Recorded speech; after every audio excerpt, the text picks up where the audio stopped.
Mabus, who will be testifying before this committee for the final time.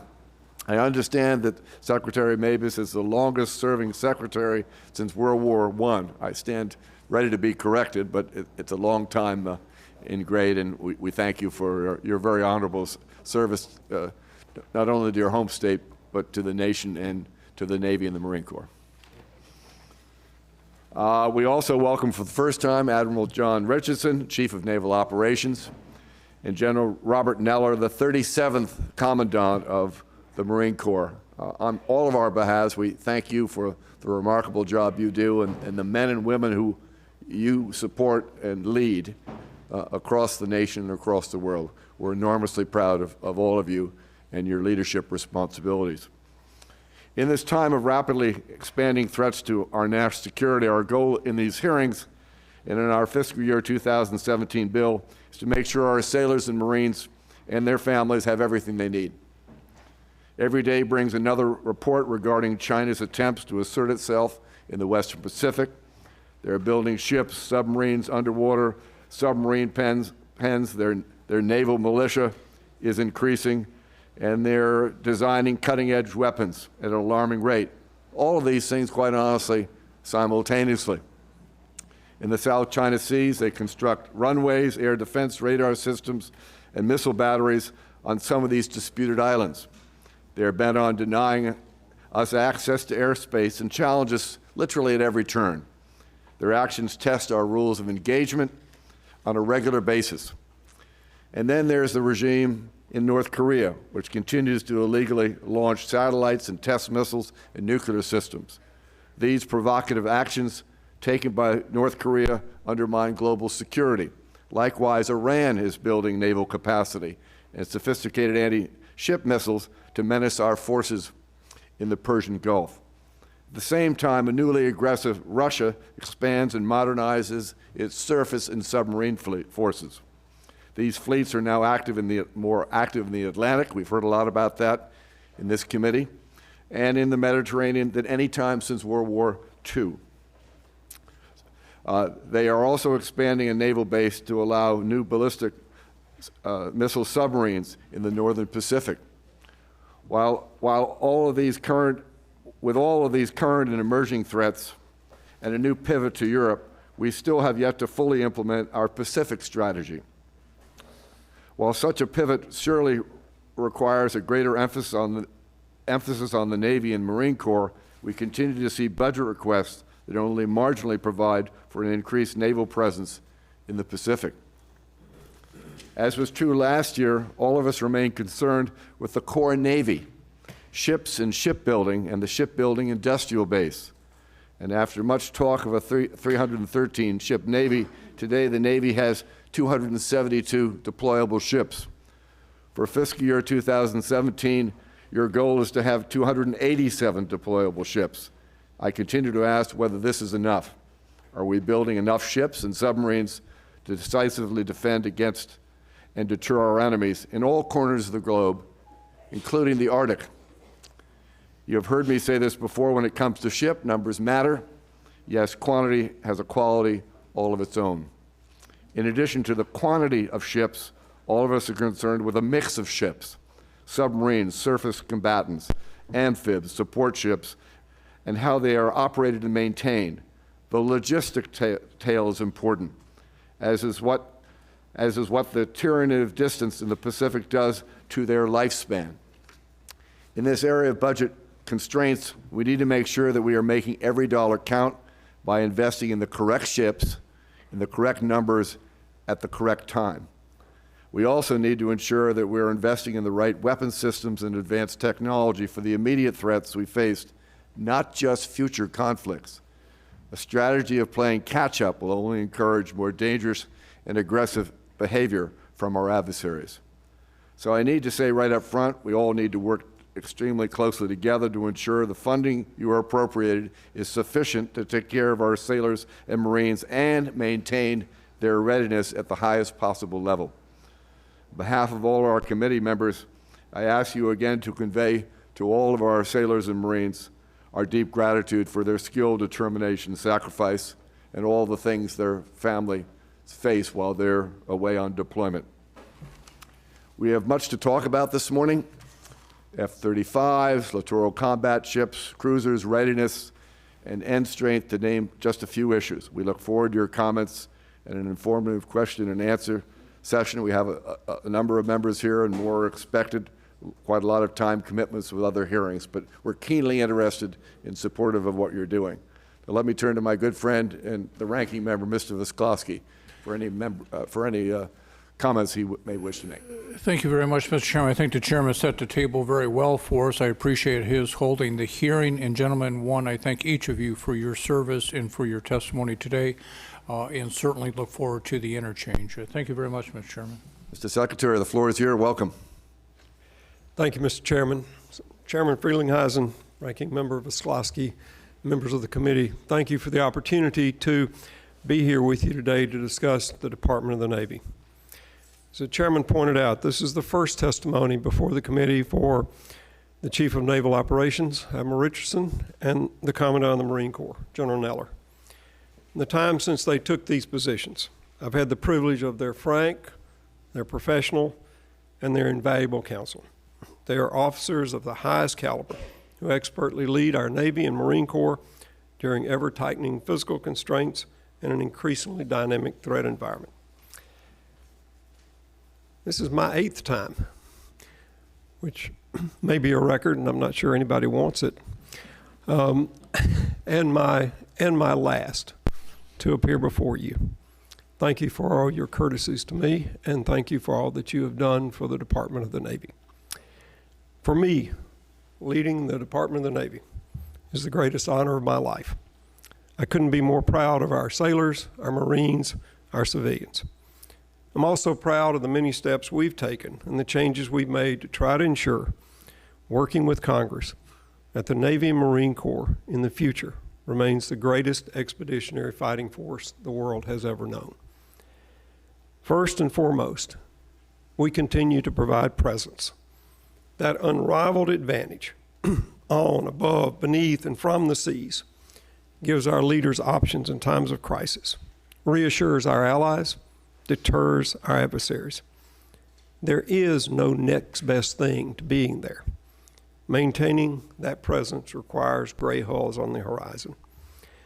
And while there's been discussion about posture versus presence, the simple fact is that for the Navy and Marine Corps, our posture is presence.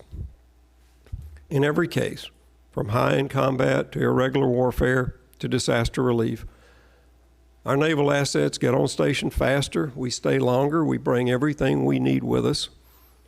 And since we operate from ships, which are sovereign American territory, we can act without asking any other nation's permission. That's the U.S. Navy and Marine Corps, America's away team, doing its job across the globe. Resourcing that presence depends on 4 fundamentals: people, our sailors and Marines; platforms, our ships with industry, with the American people. When I took this post almost 7 years ago, we had an incredibly committed and capable force. But each of those 4 Ps was under pressure. Our people were under stress from a high operational tempo and extended deployments. Our fleet was shrinking, and too many of our platforms were costing too much. Our use of power was a vulnerability. We were losing too many Marines guarding fuel convoys in Afghanistan, and volatile oil prices were stressing a lot of areas, particularly training. And our partners were seeking reassurance of our sustained engagement.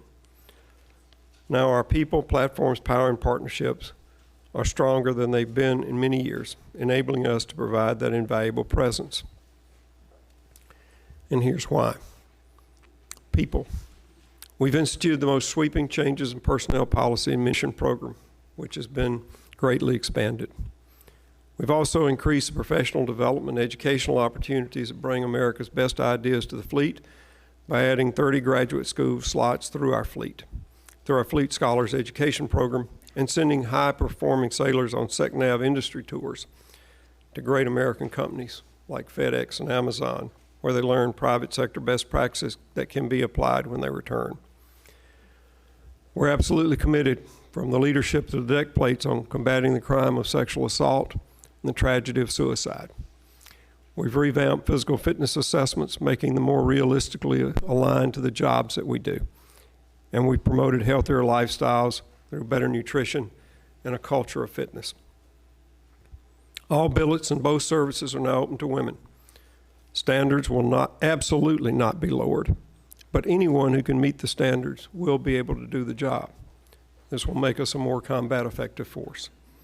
We're trying to mitigate stress on sailors and Marines and their families by making deployments more predictable, extending hours for child care, and creating co-location policies.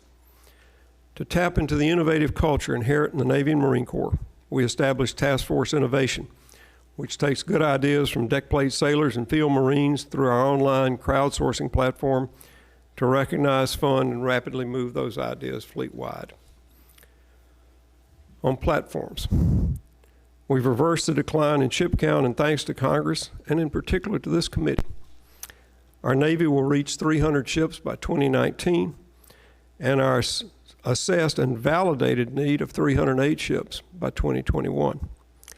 In the 7 years before I took office, the Navy contracted for 41 ships. In my 7 years, we've contracted for 84. And we've done so while increasing aircraft purchases by 35%, all with a smaller top line. Practices like firm fixed price contracts, multi-year buys, stable requirements have driven down cost on virtually every class of ship. We're also in the process, again, thanks to Congress and thanks to this committee, of recapitalizing nearly every naval aviation program.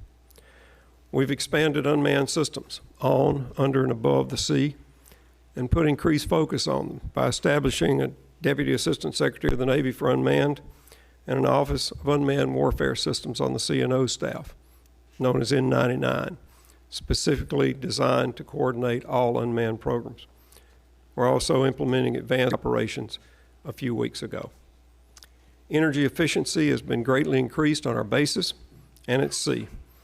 Ultimately, since 2009, both the Navy and Marine Corps have achieved a large drop in oil consumption.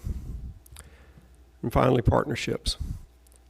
I've traveled nearly 1.2 million miles to 144 different countries and territories, visiting sailors, Marines, allies, and partners. 12 of my trips have been to Afghanistan, where I visited every Marine forward operating base in Helmand Province to be with our forward deployed men and women. And I've actively engaged with our allies and friends around the world to build and sustain a network of navies with whom we train, operate, and trust. And we've worked in partnership with Congress to fulfill the constitutional mandate to provide for and maintain a Navy. As a result, our sailors and Marines are there for us at home and abroad, around the globe, around the clock.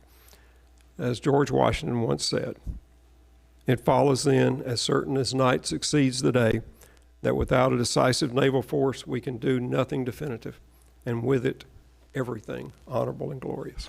Thank you, Mr. Chairman. Thank you, Admiral Richardson. Good morning. Thank you for being with us. Morning, sir. Chairman Frelinghuysen, Ranking Member Visklosky, distinguished members of the committee, I am honored and humbled for the privilege to appear before you today as your CNO on behalf of the over 500,000 active and reserve sailors, our civilians, and their families. If you could move your mic just a little closer to you. All right. Thank you. Okay. Thank you. Is that better? To start, sir, I want to thank you and the committee for your leadership in keeping our nation secure and in keeping our Navy the strongest that has ever sailed the seas. This year's budget continues our important work. I always think it's good to start by framing the problem. America is a maritime nation, and our prosperity is inextricably linked to our ability to operate freely in the maritime environment. And today's strategic environment is increasingly globalized and increasingly competitive.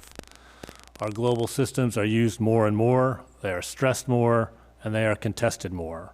And for the first time in 25 years, there is competition for control of the seas.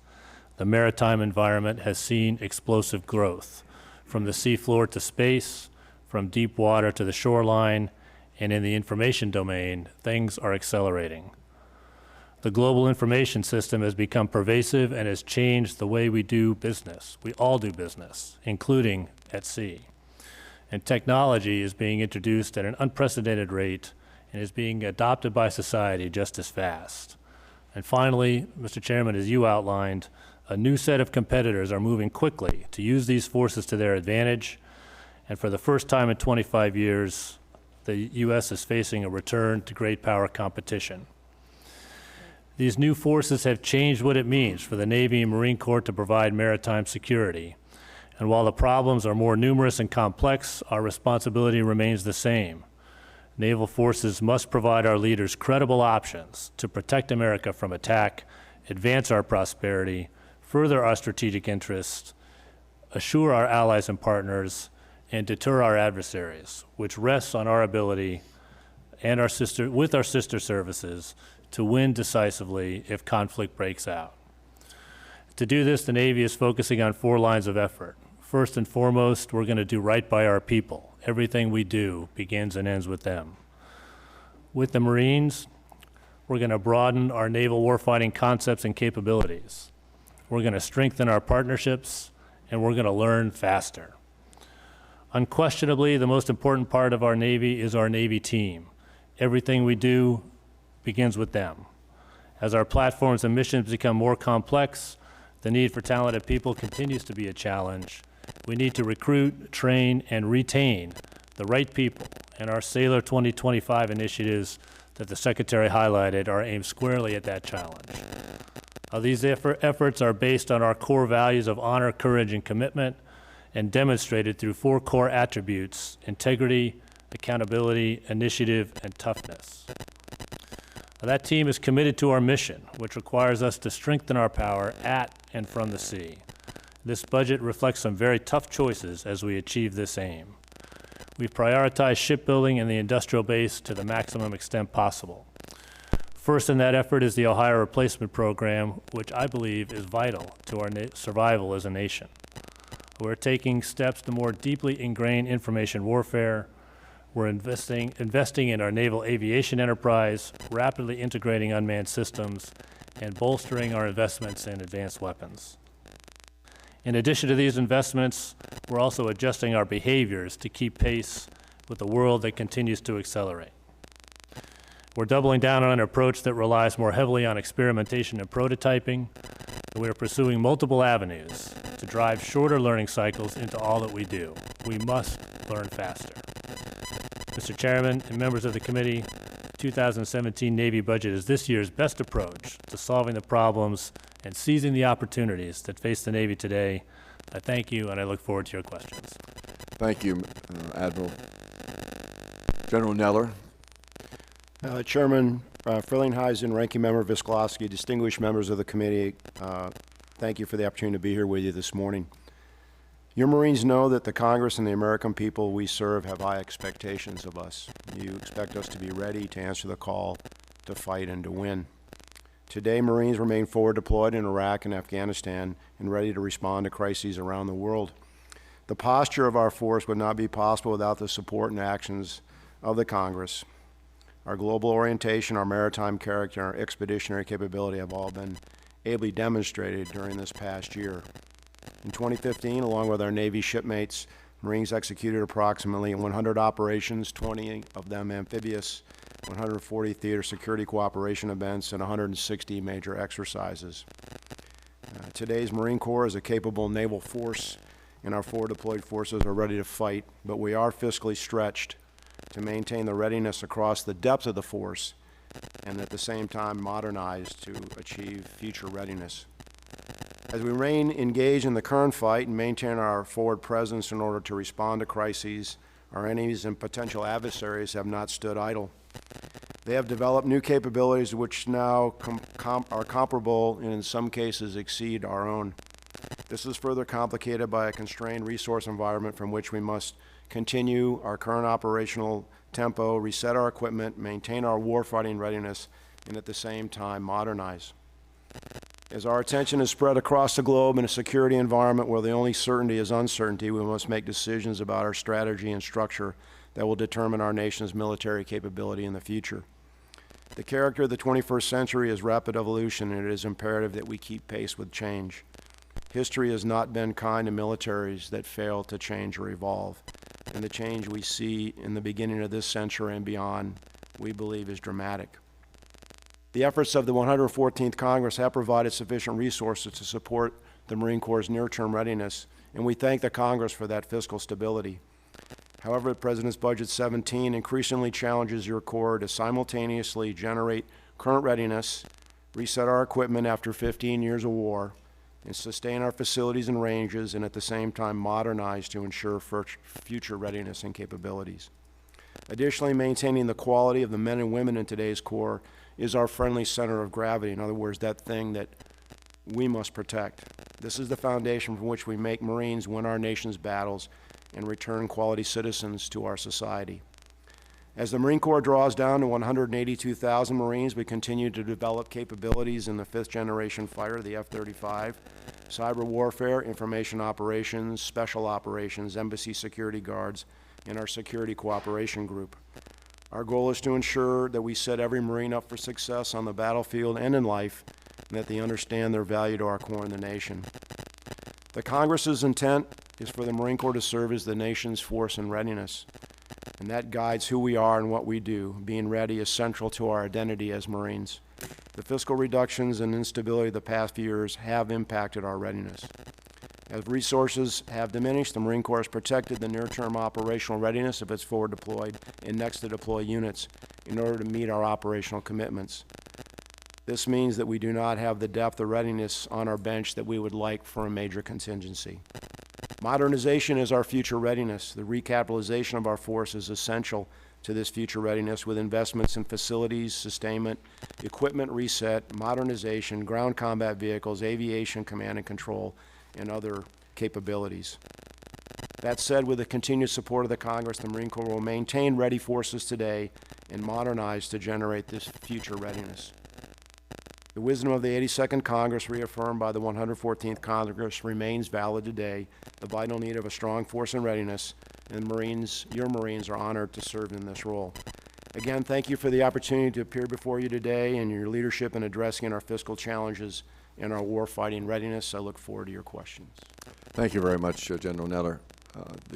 Our focus today is on the Navy and Marine defense posture, but a lot of that is formed by the growing defense posture of both Russia and China, and this committee has been devoted in a variety of different settings to sort of learn exactly what the Russians and Chinese are doing. For a time when I first got on the committee, we sort of looked at the Chinese as not as great an adversary because of what we always regarded as our overwhelming superiority. But today we see what they're doing around the world, and whatever we do, we need to get it right. And I want to get to the issue, which I've directed to you often, Mr. Secretary, that numbers matter.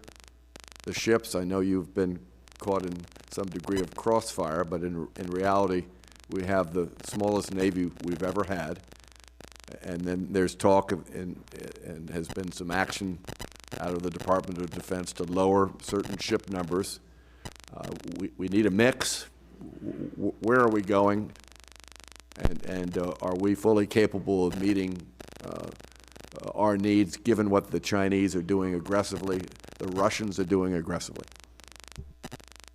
Mr. Chairman, you couldn't have made the points that I've been trying to make, but just not as eloquently as you did. We deal with the fleet size we do today because of decisions made 10, 12 years ago. It takes a long time to build a ship. It takes a long time to build up a fleet. And I am very proud of where we've come, primarily with the help of this committee, to move to the validated need from our force structure assessment of 308 ships by 2021. We will, and it's a good mix of ships. We're building 2 Virginia-class attack submarines a year. We're building 2 DDG-51s a year. We're in this budget request asking for our next big deck amphibious ship to build to the Marine need of at least 33, but preferably 38 amphibs. And to I'm interested in the numbers. I think we're also interested in their capabilities. Well- If we're going to have a smaller fleet, and I understand we have sets a high goal for more ships, a better mix. If we don't have the numbers, what are we doing to add to capabilities? Well, number one, Mr. Chairman, we're getting the numbers. It just takes us a Well, long actually, you're getting the time. numbers in large part because this committee, instead of 1.5 Virginia class, we've demanded 2, and if we had our power, we'd probably have a higher number. As I tried to thank you for doing that, primarily due to this committee, to Congress, we are on track we're there in terms of the contract signed, in terms of authorization and appropriations. We will get to 308 ships by 2021. So what the debate is about whether we keep that fleet, whether we keep it past 2021, whether we add to the capabilities. And in this budget request, we've requested money for the Virginia payload module to up the capabilities of the Virginia class. We are going in the littoral combat ships to the frigate with greatly increased lethality and survivability. What this budget request has done with the LCS is preserve decision space for the next administration and for Congress. Well, the Secretary of Defense is ordered a reduction in the number of littoral combat ships. So how does that measure up? Well, because we have 2 shipyards that make these littoral combat ships. And may I say the committee is very keen on supporting our industrial base, not only for those ships, but for other ships. So are we, because if you lose shipyard workers, if you lose that industrial base, it's almost impossible to get it back. And what the recommendation in the budget is for 2 littoral combat ships in FY17. What this does is keep both shipyards healthy, keep both shipyards open, and preserve decision space as to how we go forward from there.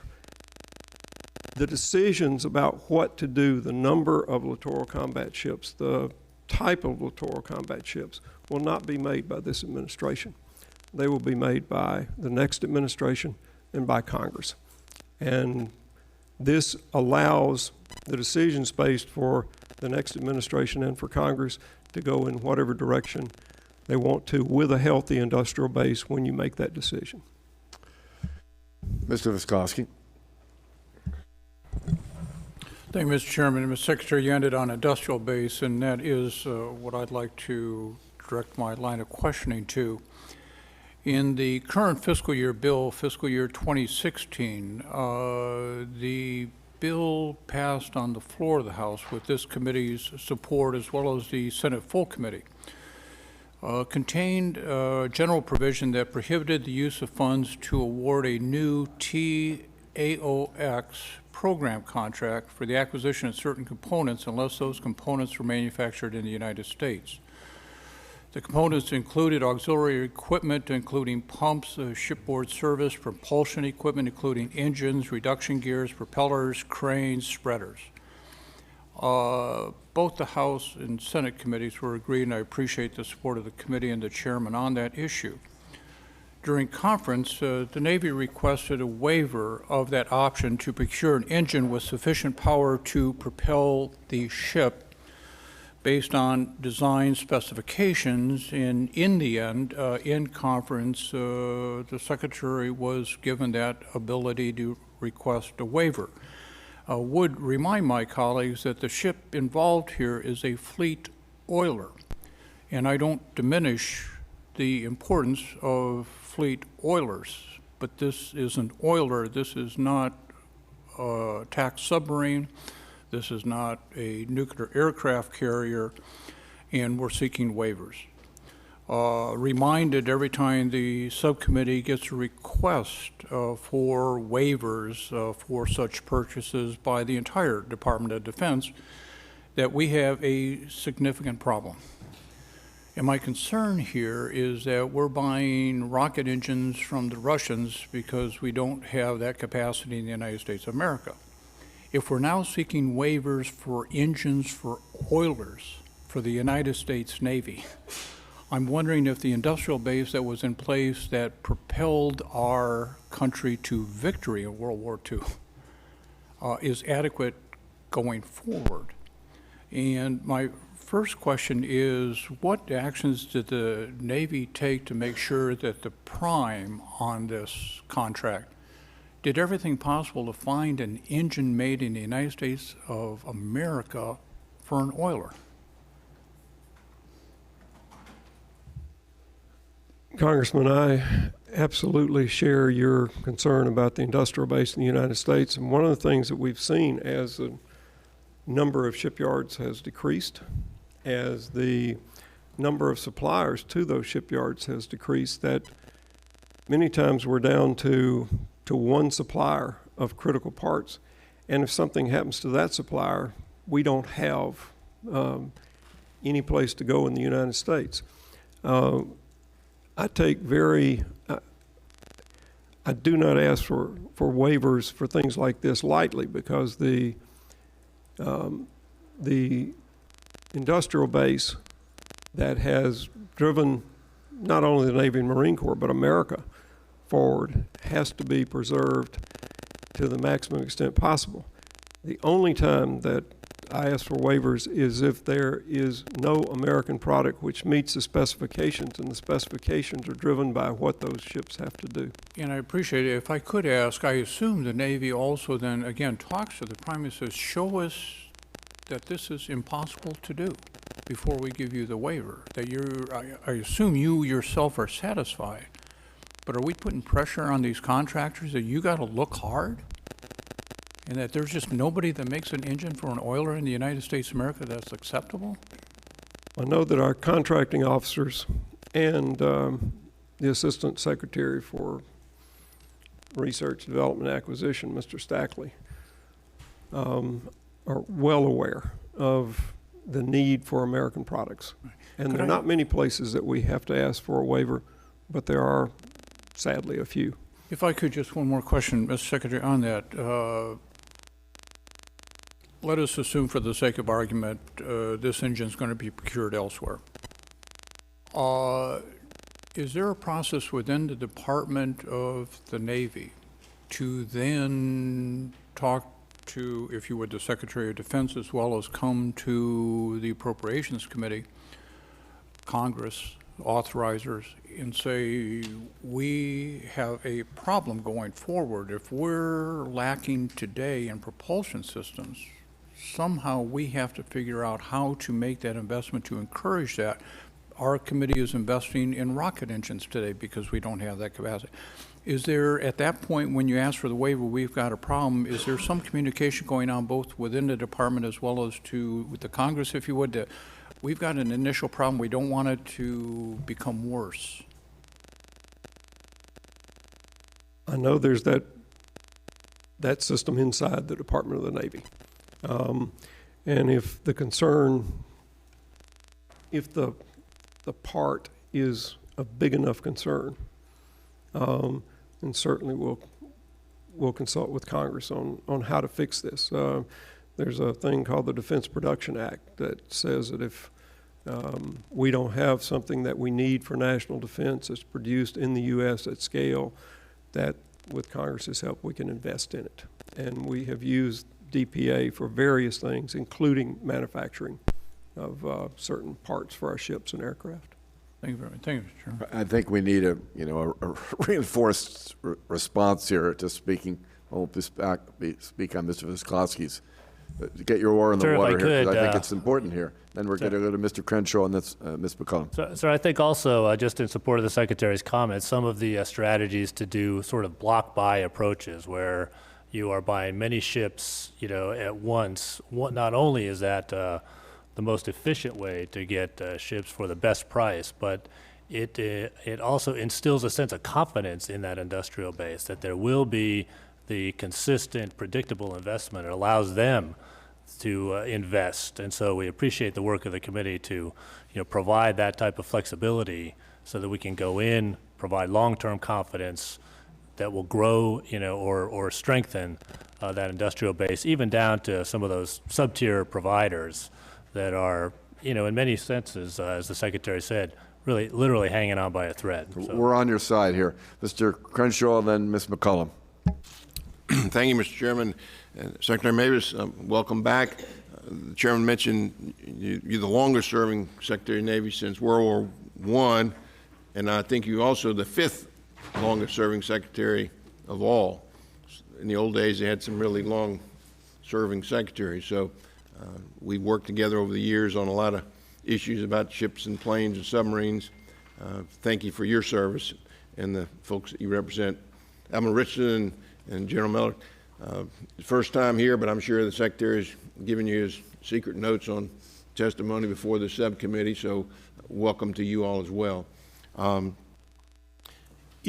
There's so many things that the Navy does that we've worked together over the years, and when I look at the budget this year, you see things that we could talk about for a long time in terms of, you've mentioned them, the replacement class, the cruiser modernization, the P-8s, the E-2D Hawkeyes, all those things, LCS. But I wanted to focus in, the Chairman mentioned the question of ships and the numbers matter, and the littoral combat ship, which has been described as the Navy's ship of the future.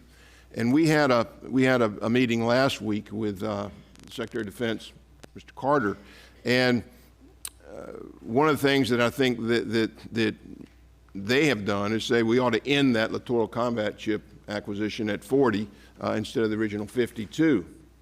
And I asked him, I said, is this something that's based kind of on a short-term budget analysis, or is there some broader analysis that has to do with national security? And I wasn't clear about the answer, but I do know that you all requested, I think, in your shipbuilding budget, 52 ships 2 years ago, and then this committee said, well, let's do a really detailed study to make sure that's right. You did that and reiterated the fact that 52 was the number that was needed.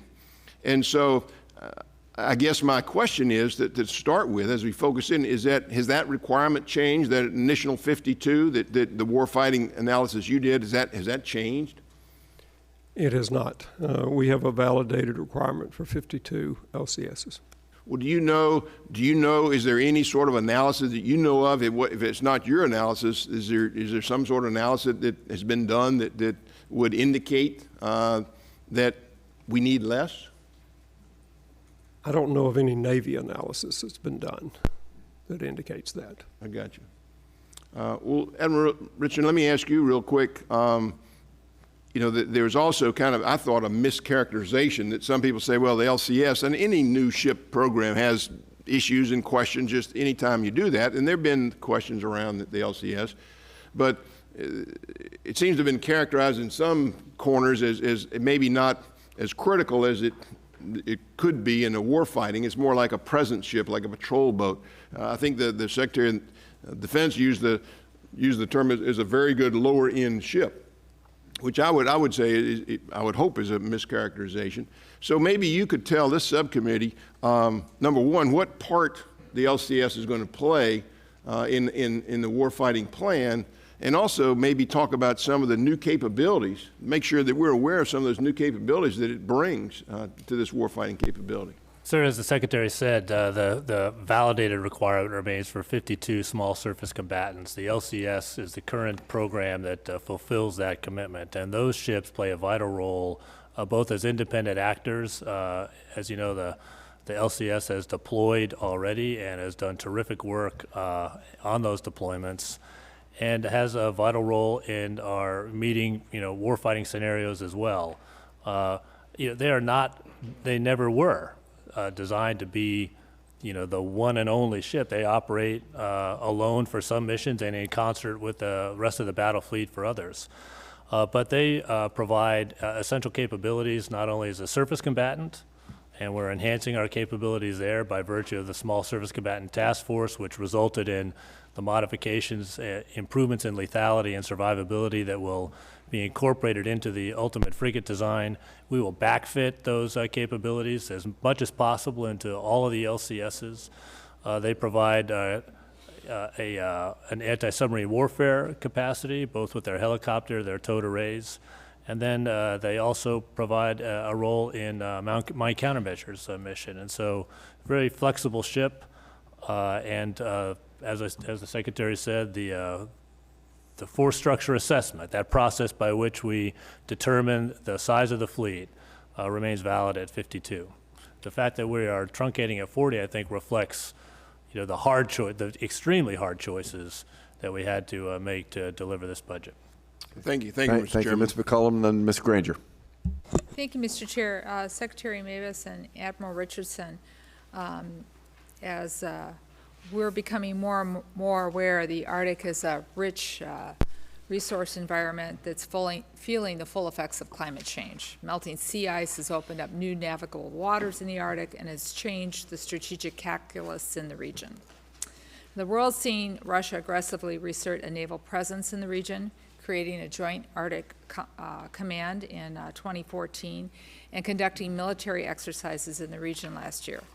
I'm concerned that the Arctic is a strategic area that is ripe for Russian expansion, directly challenging our national security interests and those of our allies. As you're well aware of, the United States only has one operational heavy icebreaker, that's the Coast Guard's, and the Coast Guard's working to build a second one. Russia is building 14 more. Now, this deficit has to seriously impact our ability to conduct search and rescue operations and maintain a maritime presence in the region. The Navy's 2014 to 2030 Arctic Roadmap from February 14th states, and I quote, "While the region is expected to remain a low threat security environment where nations resolve differences peacefully, the Navy will be prepared to prevent conflict and ensure national security interests are protected," end of quote. A lot has happened, and Russia has been very aggressive over the past several years. So given the recent developments in Russia's military posture, does the Navy still consider the Arctic region to be, quote, "a low security threat"? Because this committee has been told over and over again recently that Russia is lighting up its coastal waters, and that Russia waits to see how assertive, how aggressive, and how strong, especially the United States is in a region, in making its calculus. So could you please tell me what specific investments in the 2017 budget has the Navy made to address the issue of Russia's military expansion into the Arctic region? Ma'am, I couldn't agree with you more that the Arctic is becoming an increasingly strategic area, particularly as the Arctic ice cap recedes. Those waterways are opening up for twice as long as they were before. That's exposing continental shelves and the resources on them to that. We remain committed to staying on that roadmap to enhance our ability to operate in the Arctic. With respect to icebreakers, we're working very closely with our partners in the Coast Guard. You know, that part of the mission will remain theirs. The security part will remain ours. And we've had a steady presence. In March, the Secretary and I will go up and participate in what has been an ongoing exercise program in the Arctic, where we send our submarines up there to surface through the ice, continue to do research, and ensure that we can operate up there. We are, right now, General Neller. If I could go back to the icebreakers, so there's one operational icebreaker, that one goes down, there isn't a second one, so we're relying on calling on someone else. If the Navy has a ship that's stranded in the area, that the Coast Guard with an icebreaker would come in to help, correct? The Coast Guard runs our icebreakers, yes, ma'am. And there's one. And there's plans to build another one. Are 2 icebreakers sufficient for all that the Coast Guard is charged with? I mean, if in the area? I think the Commandant of the Coast Guard has been very articulate, saying he's not satisfied that that's enough. Is the Navy satisfied? I think we need to, we're right there with our Coast Guard partners, saying that we need to enhance and build, increase our number of Mr. Chair, I just pause this out for the committee. You know, if we were to ask for another icebreaker, either from the Coast Guard or direct the Navy. That's now considered, would that be considered an earmark if it wasn't in the president's budget, Mr. Chair? I'm all for asking for more. I think we're getting our clocks cleaned in the Arctic. Russians are doing all sorts of bad things, staking claims to areas that actually are under different sovereignties. So we need to get moving here. So I'm all for it. Thank you, Mr. Chair, because waters and weather condition can make, being able to have a response time critically impactful in the region, and we just want to make sure that the Coast Guard has the tools it needs to do to fulfill its mission, but you also have what you need to do to fulfill yours. Thank you, Mr. Chair. Thank you. Thank you, ma'am. Ms. Granger, and then Mr. Rupersberger.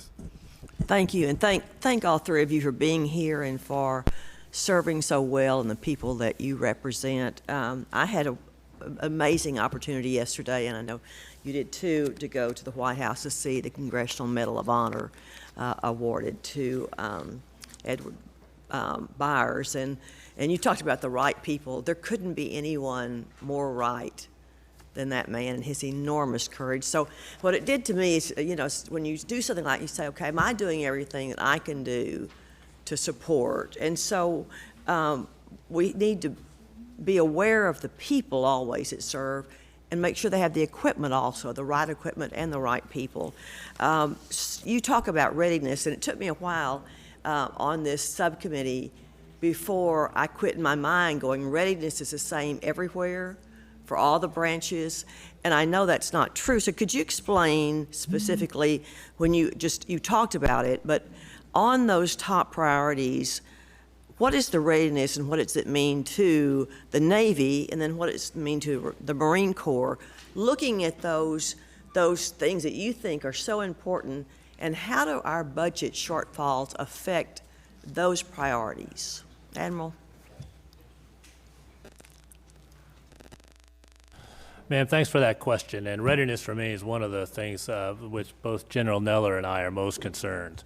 And it has, even within the Navy, it has many dimensions, if you will. One aspect of readiness is the ability to repair our ships on time, and so our ability to get our ships through the public and private shipyards on time and on schedule is key to getting them back out to sea where they belong at that level of readiness. Similarly, our ability to train our people, make sure that they come through a deployment cycle, they get a chance to go into the schools and the training that they need, then come together as a team, join their units and work up together and deploy together is another very important part of our readiness. This is particularly true with our pilots, for instance, which are dependent upon flying hours, getting in that aircraft and doing the time they need at the high end to make sure that they deploy fully ready. And so there's a further a readiness dimension that involves munitions. Do we send our forces forward with the right, not only weapons, and this is an area where we have frankly been taking risk in terms of the numbers of munitions that we need to fully execute the scenarios that we're called to do. And so, and then there's the supply parts and everything else, just the basic logistics. And so in all of those areas, if you add all that up together, our requirement is to have 2 carrier strike groups ready at any time and 3 ready to go within 30 days. That is our reinforcement force that will go out and supplement those initial 2 that respond immediately. The ability to do that has been challenged. It really started back in 2007 when we started those long deployments. 10 months became almost the norm in terms of deployment. It was further exacerbated by sequestration in 2013, which put just a tremendous divot in the system with the hiring freezes, the overtime caps, et cetera, our ability to get through all of those. We're still recovering from that. And those are, investments that we have to invest to kind of make up for lost time. Right now, we are right at sustainment. And so our ability to recover that readiness keeps moving out to the right. It was 2020. This year, it's beyond 2020 because we're just having a hard time closing that readiness. And I'll defer to General Neller to talk about the Marine Corps. Thank you. Representative Granger, thanks for the question. As the CNO said, readiness is kind of a compilation of a bunch of different variables: people, training, equipment, the readiness or maintenance of the equipment, ammunition, transport. I mean, the term that we use with talking to the chairman is joint comprehensive readiness, and that's more of the joint force. So, long story short, 15 years of war, no longer have large numbers deployed, still have Marines and sailors serving with Marines deployed, and the readiness of the force was somewhat degraded. It's much easier to recover the ground side readiness than it is ship readiness or heavy industrial-based things like airplanes. So if you ask me today, what is the readiness of your Marine Corps, I would say on the ground side, it's trending up. We would, as a goal, like to have 80% of our units ready to go. We're not quite there, particularly on the aviation side. The Congress has given us $5 billion to reset our ground equipment. We've got about 79% of that complete, and about 50% of that equipment is back to the force. So I'm not where we want us, I want us to be, or where we want to be, but we're trending the right way. Aviation is a little different story. It's a long part of sequestration, part of long flight hours, part of not bringing stuff back as fast or as to reset it as we should have, the F-35 being late. So our aviation readiness is really my number one concern. We don't have enough airplanes that we would call ready basic aircraft. That means we're not getting enough flight hours. People join the aviation community to fly. So we have a plan, and we're also in the midst of recapitalization of every model type series.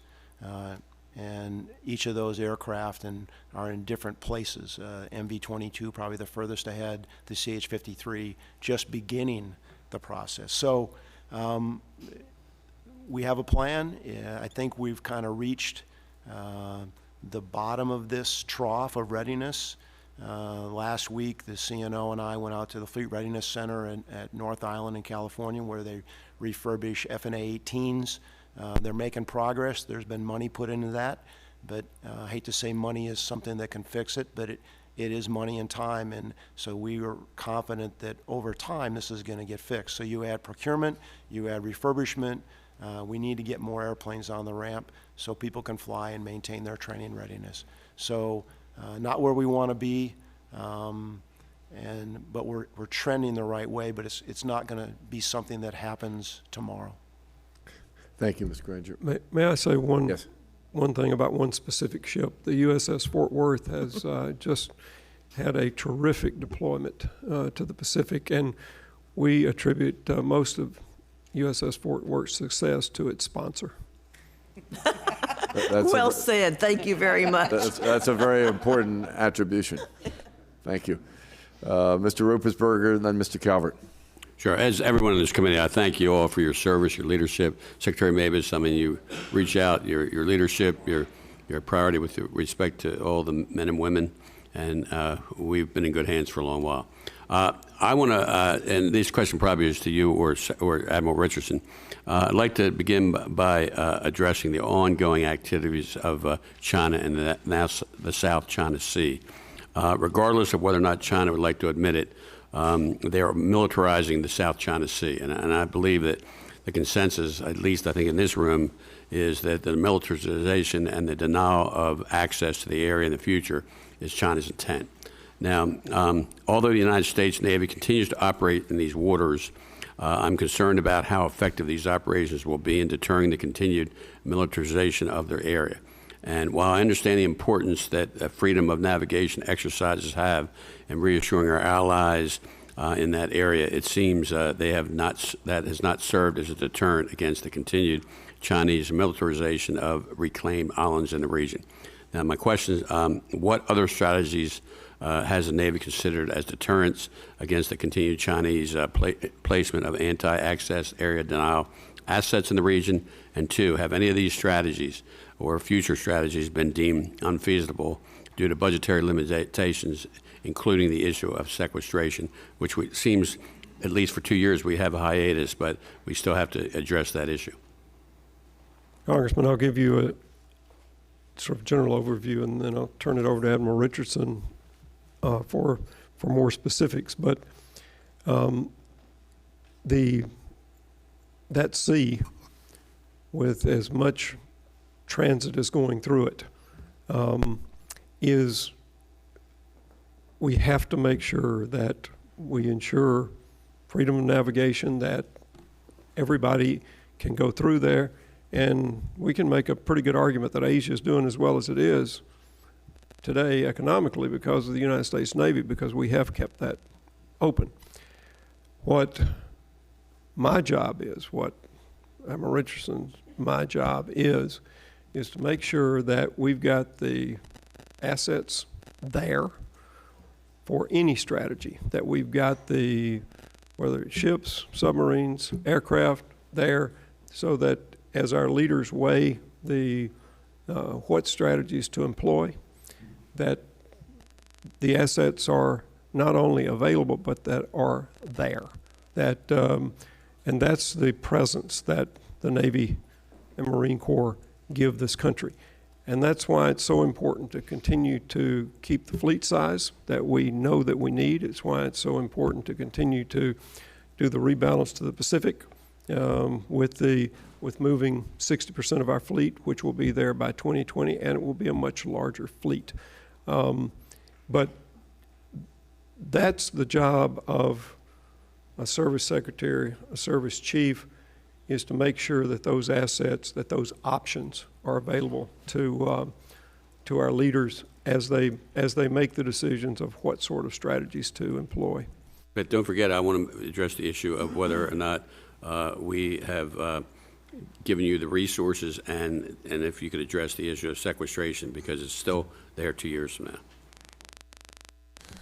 Sir, just to, I'll reinforce what the Secretary said, that, in the context of the rebalance to the Pacific, to Indo-Pacific, really, this South China Sea challenge should be appreciated in that. And not only are we sending 60% of a bigger fleet, and we are on track to do that, we are on our program, but also, our higher end capability is going out there as well. So it's not just numbers.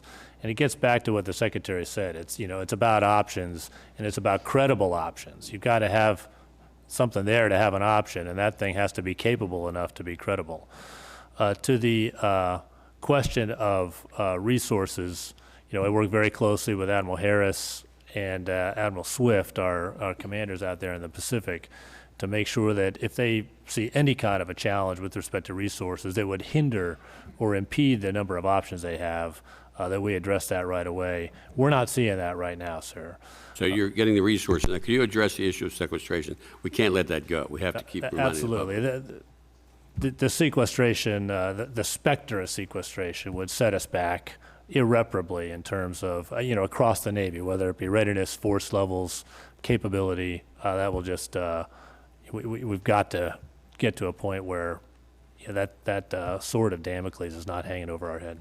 And Congressman, the sequestration that happened in 2013, both the CNO and the Commandant have mentioned this before, but it put us in a big hole in terms of readiness for our ships because of our shipyards, our public shipyards that got a backlog, and particularly in our aircraft. It's going to take us until 2019 to catch up with that backlog, and sequestration was a big part of that. You're not looking for 8 more years, are you? Okay. Mr. Calvert and then Mr. Israel. Thank you. Thank you all for your service. Thank you, Mr. Secretary, for 8 years as the Secretary of the Navy. Thank you for your service. I'd like to talk a little bit about Navy acquisition. Admiral, you have been talking about this for some time to speed up the acquisition efforts, keep pace with the evolving threats. It's too slow, it's too costly, too complicated.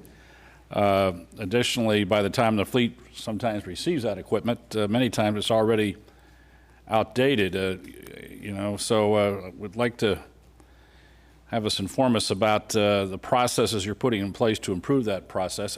Also, Secretary, you mentioned the amphibious assault ships. I think we're down to 30. I've been told you need at least 34 to make it work. I understand about a third of the 30 aren't operable for one reason or another. So obviously that's troubling. So as we're talking about acquisition process, is the Assault ship on top one of the top ships that you need to get moving to get this new LXR available to the Marines and to make sure that we can stay proficient? Sir, I'm happy to answer your question and welcome it on acquisition and the need to speed that up. And you know, with this Secretary's encouragement, we've started a number of initiatives that will get that going. First, to address urgent needs and making sure we're not missing a trick, you know, a technology or a solution. We've established a rapid prototyping and experimentation division that really has will adjudicate those urgent needs or opportunities. You know, it doesn't have to be expressed in a need, and will allow us to bring together technologies, engineer them together in creative ways, prototype them quickly, you know, run through a bunch of options, get them out to the fleet sooner so that they're in the hands of sailors and Marines, and that's when learning really starts. We'll figure out very quickly which ideas have merit, which ideas will just don't, are dead ends. And you know, by doing that type of experimentation and prototyping much more quickly, I believe with confidence that we'll get to solutions that will translate to programs of record much more quickly, and we will be more confident in the technology that emerges. Once they enter that acquisition stream, we're also establishing the Maritime Accelerated Capabilities Office, MACO, to allow a speed lane, if you will, for those programs that qualify, that are sufficiently mature and can get to the fleet to delivery sooner. And so we're leveraging a lot of the techniques and that the Air Force's Rapid Capability Office uses, and we look by virtue of that to get technology into the hands of the warfighter more quickly, and then gradually transition more and more programs over into that speed lane, if you will, so that we can just respond at the speed of the environment, at the speed of technology, at the speed of our competitors. On amphibs, I would say we're up to 30 now because we started below that. We do have a validated need for the Marines for at least 34. 38 is preferable because to get 2 battalions of Marines across the beach and contested entry, that's from the available ships, that's what it would take. And a third being unavailable or in maintenance is pretty standard for all ship classes across the fleet. You got to do the maintenance. It's been one of the problems that we've had, is that we've had such high operations tempo that we haven't done enough of the maintenance to make sure that these ships live out their useful lives. We'll get to 34 by 2024.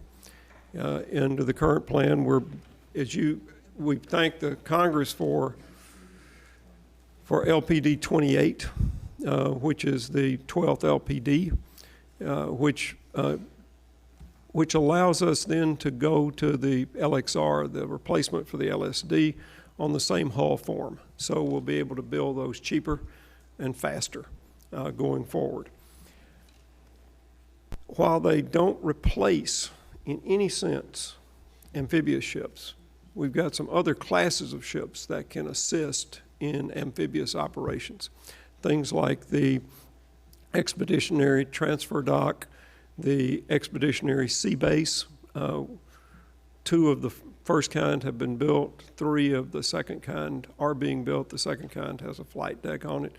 It can be used as a sea base, as a prepositioning for equipment, as a place to offload particularly marine equipment and supplies.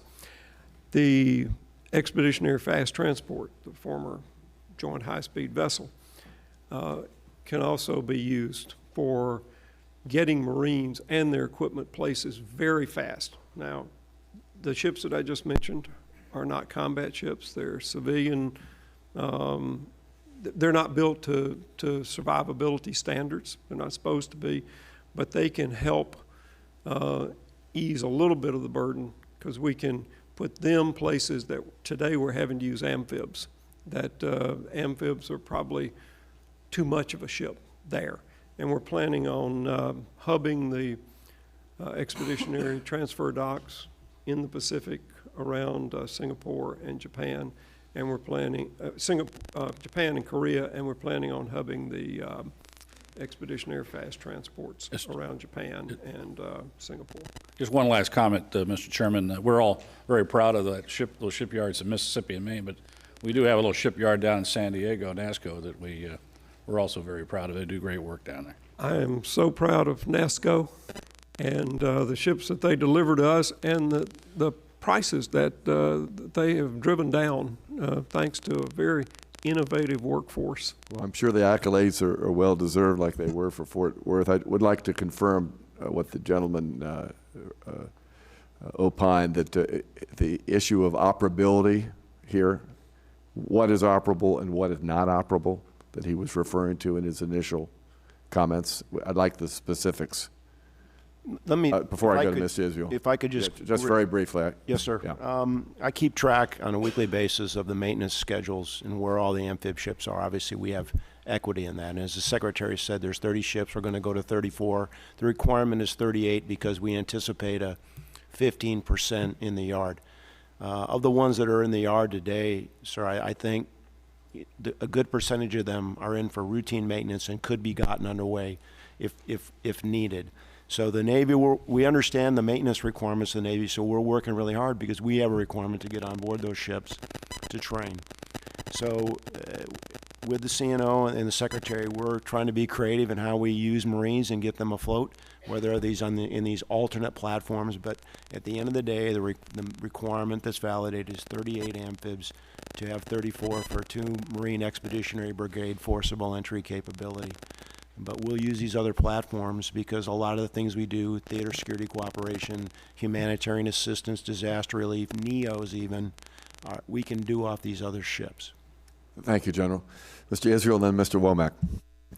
Thank you, Mr. Chairman. I'd like to focus on the Persian Gulf, another critical strategic area. And then if I have time, I may ask you about professional military education, one of my favorite topics, something that you all know about. General Neller in particular is Marine Corps University, and Admiral Richardson, you know, I have exchanged some naval history books, and I appreciate that. On the issue of the Persian Gulf, two areas. One, long-term strategically, I'm interested in your views of Iranian maritime challenges and threat in the region of the Persian Gulf, naval threat. And then more specifically, I'd like you to comment on the incident that occurred in January when 10 sailors drifted into Iranian waters. They were arrested, they were questioned, they were released. I want you to comment on how that happened.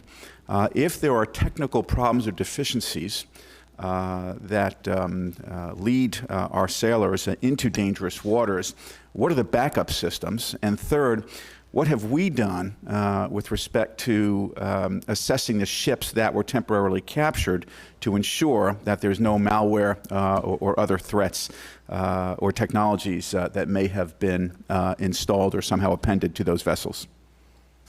Sir, thank you very much for that question. And with respect to the long-term future of Iran, just the geography of that region gives one concern, and Iran has been acting with malign intent across, several different vectors, whether it's short-range or medium-range ballistic missiles, whether it's anti-ship coastal defense cruise missiles, across the spectrum.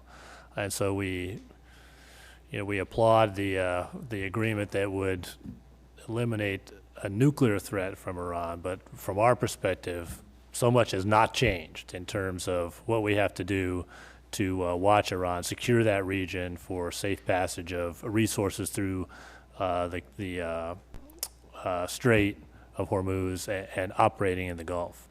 With respect to the incident in January, it just shows you, first of all, those sailors, by international law, should not have been captured and detained. I think we've made that very clear that that behavior is not consistent with international law. And so another indication of the type of threat we're dealing with there. With respect to the details, the questions that you asked, that investigation is still in progress. We will get to every one of those questions that you asked, sir, and we are looking at all of that. We have examined those boats. We're digging back down into exactly the concerns that you have.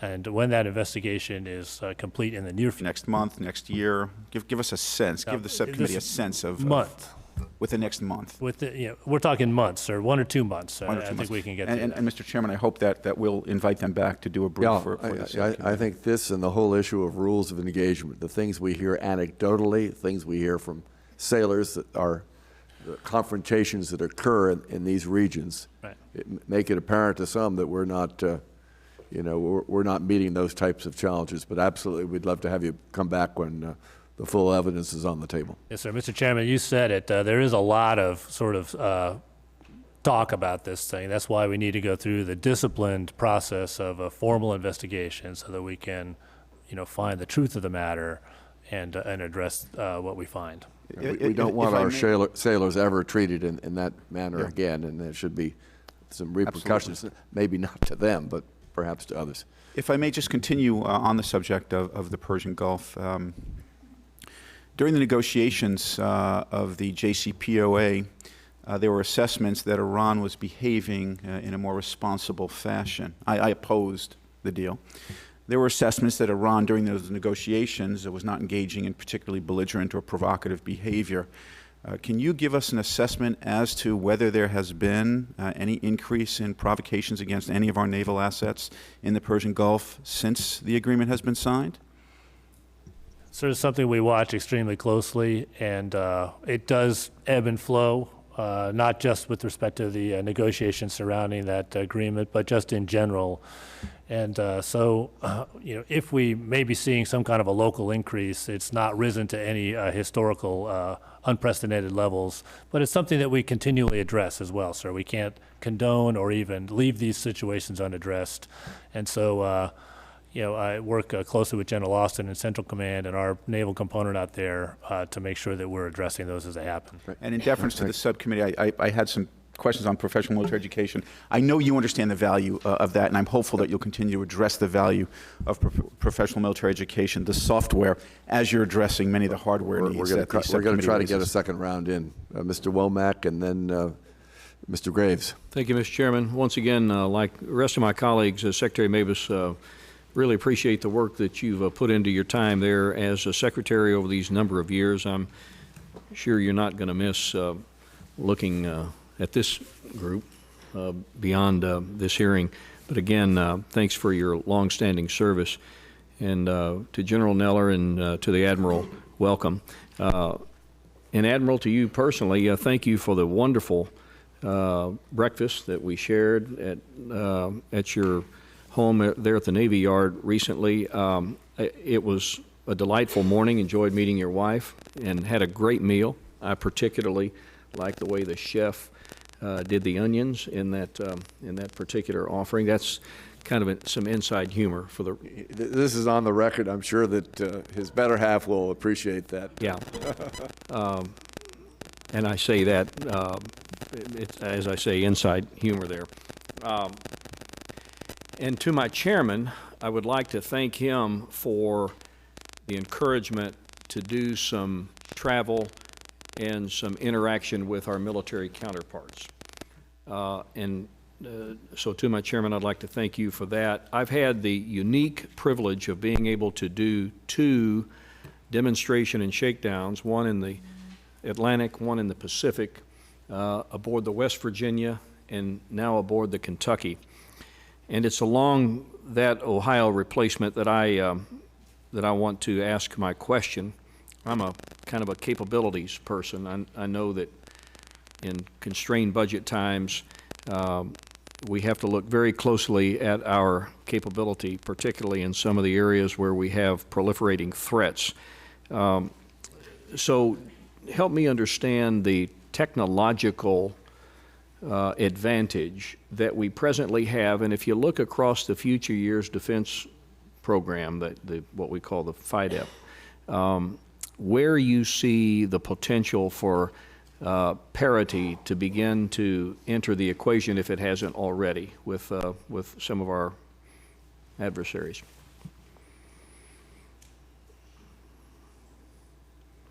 once again, I'm going to give an overview and then turn it over to our submariner here. But in the areas that we look at and the technological advantages that we have, we've got two edges. One is technological. The other is what Congressman Israel was talking about, and that's our sailors, our Marines who operate these things and keeping them up to speed. But we own the undersea worldwide. Other countries, China and Russia in particular, are fielding advanced capabilities. I think the Virginia class, with its technologies and its capabilities, and particularly as we improve on those, the Virginias that we're building now are vastly improved from the Virginia, the first sub in its class. The Ohio class replacement is going to leverage a lot of those technologies that Virginia now uses. And in this budget, we've asked to start the VPM, the Virginia program module that will be put in every Virginia starting in 2019, going forward to give it more capability, more flexibility. It can deliver more cruise missiles, for example, out of that, or other things, because this will be a multi-mission capability. In terms of weapons, Secretary of Defense announced several weeks ago that we're looking at repurposing some of the weapons that we have now, like the SM-6, which is an anti-air weapon, an anti-ballistic missile weapon, to being a counter-ship missile. And that will complicate our adversaries' designs pretty dramatically. We're also investing a lot in other future weapons capabilities, things like lasers. We've got a laser on the Ponce in the Arabian Gulf today. It's a 30 kilowatt. It's been tested. It's been there for almost 3 years. It can disable a small boat or a drone. We're now building a 100 to 150 kilowatt laser weapon as a follow-on. The electromagnetic rail gun, which is a game changer. We're getting ready to test it this year before deploying it on some of our ships.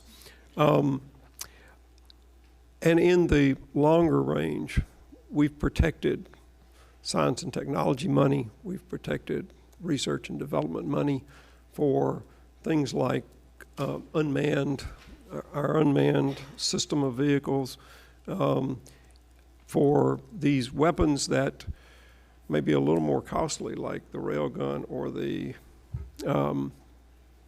laser, but once operable, are very, very economical. We're talking dollars per shot instead of millions of dollars per shot. And as we're doing that, to what the CNO said, we're trying to rapidly get these things to the fleet, the rapid prototyping.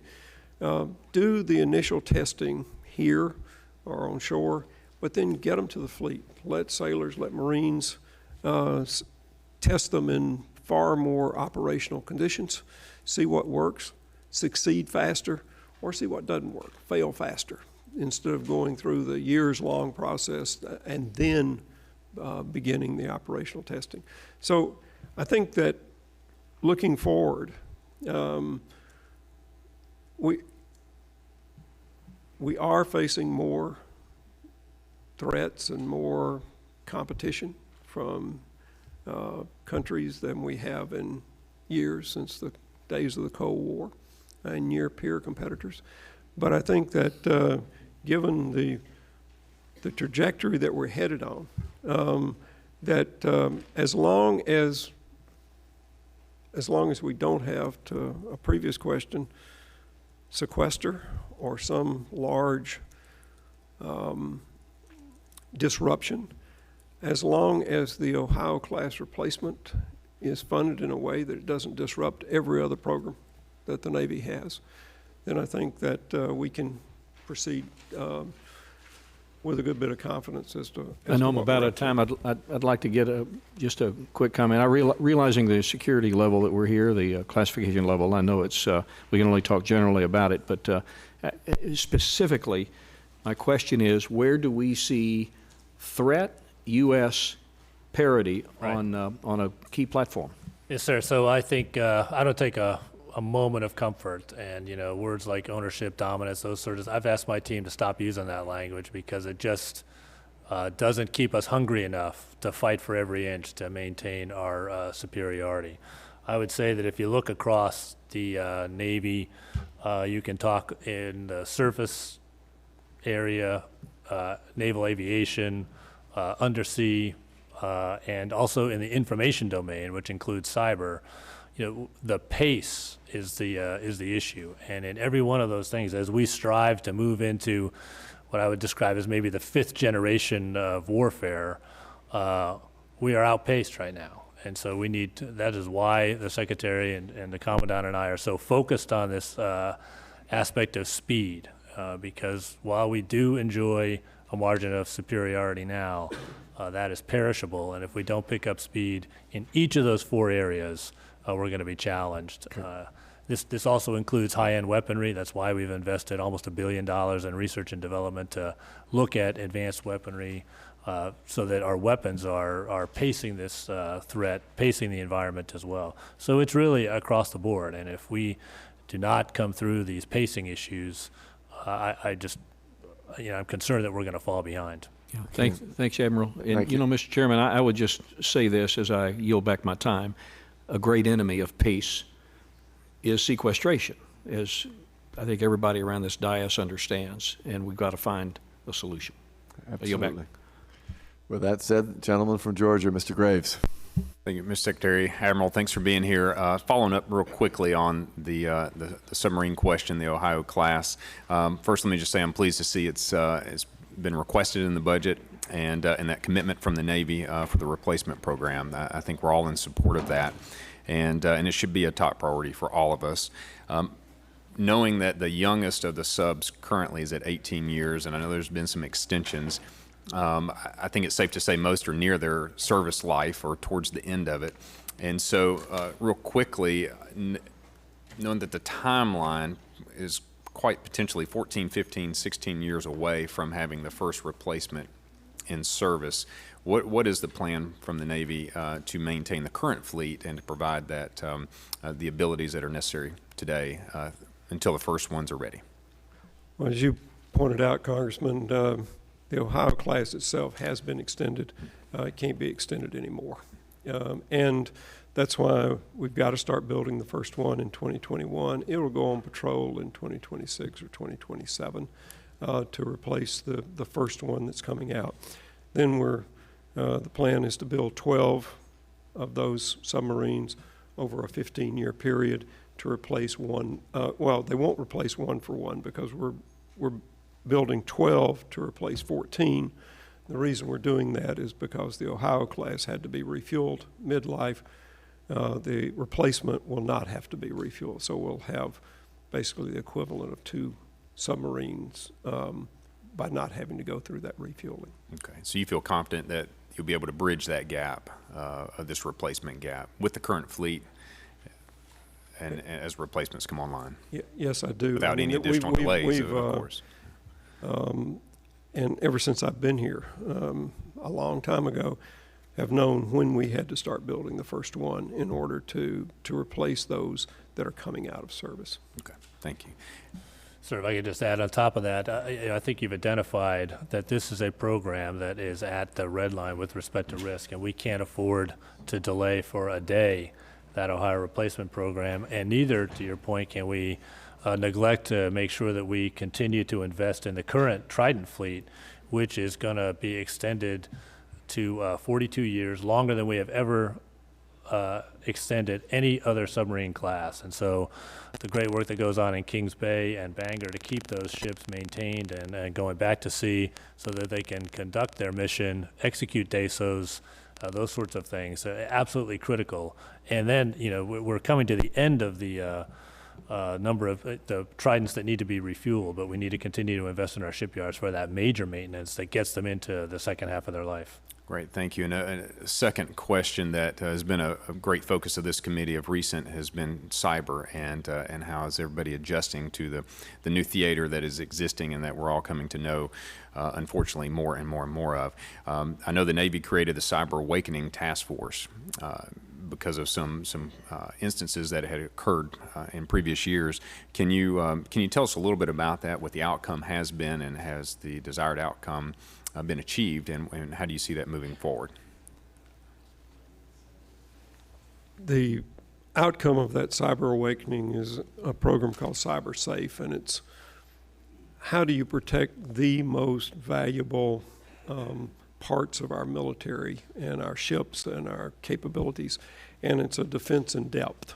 And I can get you a much more detailed briefing in a different venue for exactly how we're doing this. But overall, we're standing up, Navy is 40 cyber mission teams to fold into the to Cyber Command, which is DoD-wide. About half of those will help our operations, and about half are for the combat commanders to do that. We're recruiting differently. We're, in terms of looking for those special skills, we're redesignating some of the billets that we currently have so that we can get and then keep these cyber warriors, because you're right, this is the future of warfare. CNO has done a lot of deep work on this and has been, I think, making a lot of progress on it. And the Marines, as they draw down to 182, one of the areas that they are increasing is cyber. Yes, sir. If I could just pile onto that a little bit, as the Secretary outlined, there's a people component to this, standing up these cyber mission teams that can respond to, you know, operations and warfighting in that domain. And I will tell you, as you know, sir, it's game on in that domain. That's going on right now today. And so we are, you know, recruiting, training, and hoping to retain that highly skilled workforce. And I'll tell you, there's probably no place in the industrial base that is more competitive than people that have these keen cyber skills. And so we're grateful for every one of those sailors that stays with us.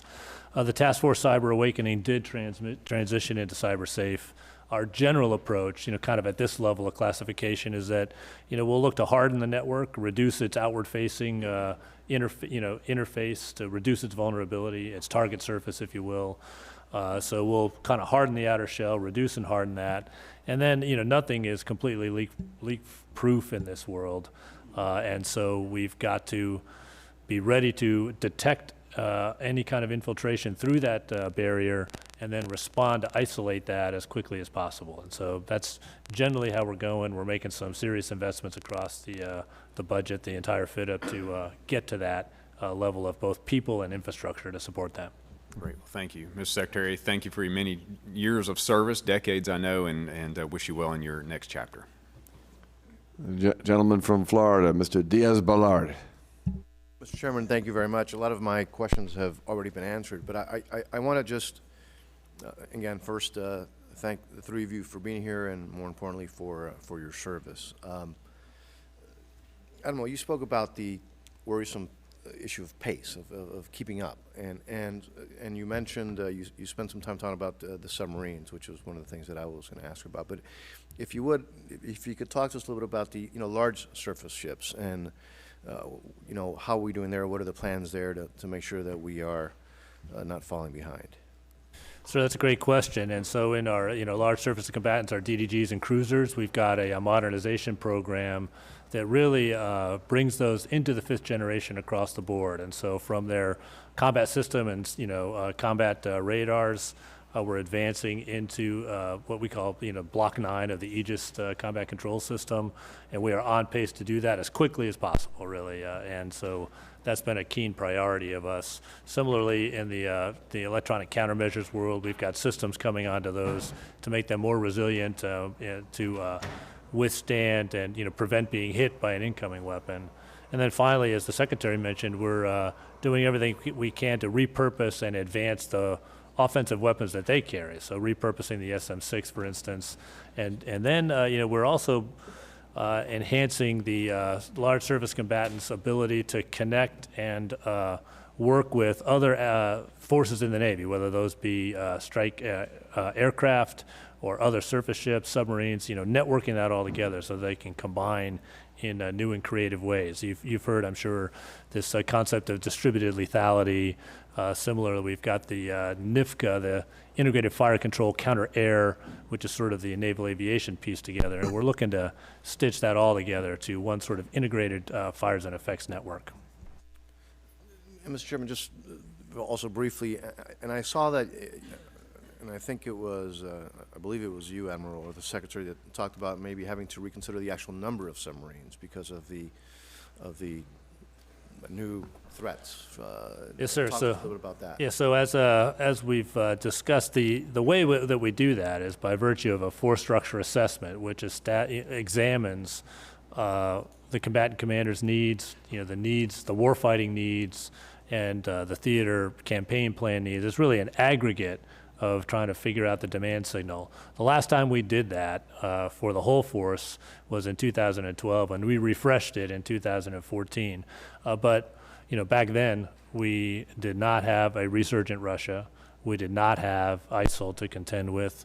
The Chinese challenge was in a much different place, and so I've directed that we open a recommission. We restart a study. We take a look at what are the current warfighting demands, the current demands, the missions that we are tasked to achieve, take into account the updated threat environment, and look forward to delivering that new force structure assessment as soon as it's done. Mr. Chairman, again, thank you, but since I got on this committee, I will tell you I've been really depressed. Because every time that you look at where we are and vis-a-vis the rest of the world, the challenges are just huge, and I understand that tough choices have to be made for fiscal decisions, but I hope that we do get back to a position where decisions could be made strictly on not a fiscal, when we're talking about defense, not on fiscal constraints, but on actual need, and clearly we're not there yet. But anyways, thank you, Mr. Chairman.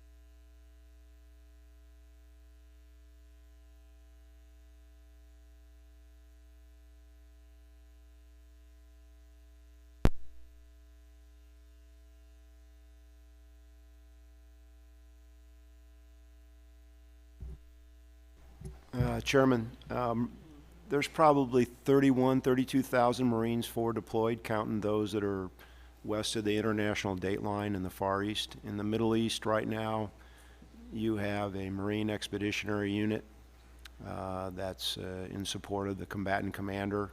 You also have a Special Purpose MAGTAF, and then we have some advisor teams that are actually directly involved with the support of the Iraqi security forces. I would say that we're actually making progress in Iraq, albeit slower than we would like. We also have a Marine in command of a Special Operations Task Force there out of MARSOC. So I'm in contact with these officers weekly, if not daily, and they keep me up to date so that in my Joint Chiefs of Staff hat, I understand what's going on. So the securing of Ramadi was facilitated by some coalition special forces and Marines that are in there. So there's, I don't want to get into numbers, but the Special Person Mag Task is about 2,500, and a good portion of them are in Iraq. The MU, ARG MU, is about 2,400 Marines and another equal number of sailors. We have aviation in the region, and both aviation there, along with naval aviation, is part of the strike package. So they're fighting, they're in there, they're supporting the mission there. We got a small number of Marines in Afghanistan advising a Georgian battalion that's doing force protection at Bagram Air Force Base.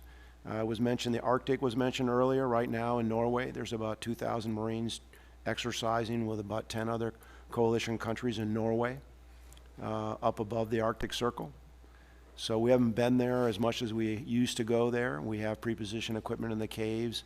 So I'm sure others are watching that we're back in Norway, training with the Norwegians and the UK and other countries, and we plan to go back there because just as we're concerned about the Arctic, our Scandinavian partners and our NATO partners are also concerned. In the Pacific, there's actually 2 MUs deployed or underway. 31st MU out of Sasebo and Okinawa, and the 13th MU, which deployed off the West Coast. They're headed to relieve the East Coast MU in CENTCOM, but here there's a major exercise going on in the Korean Peninsula in support of General Scaparrotti. Key Resolve, and we'll composite those 2 MUs and do a major amphibious landing as part of that exercise, which again will bother the young man that leads that particular country north of 38th parallel, but we're mildly interested in what he thinks.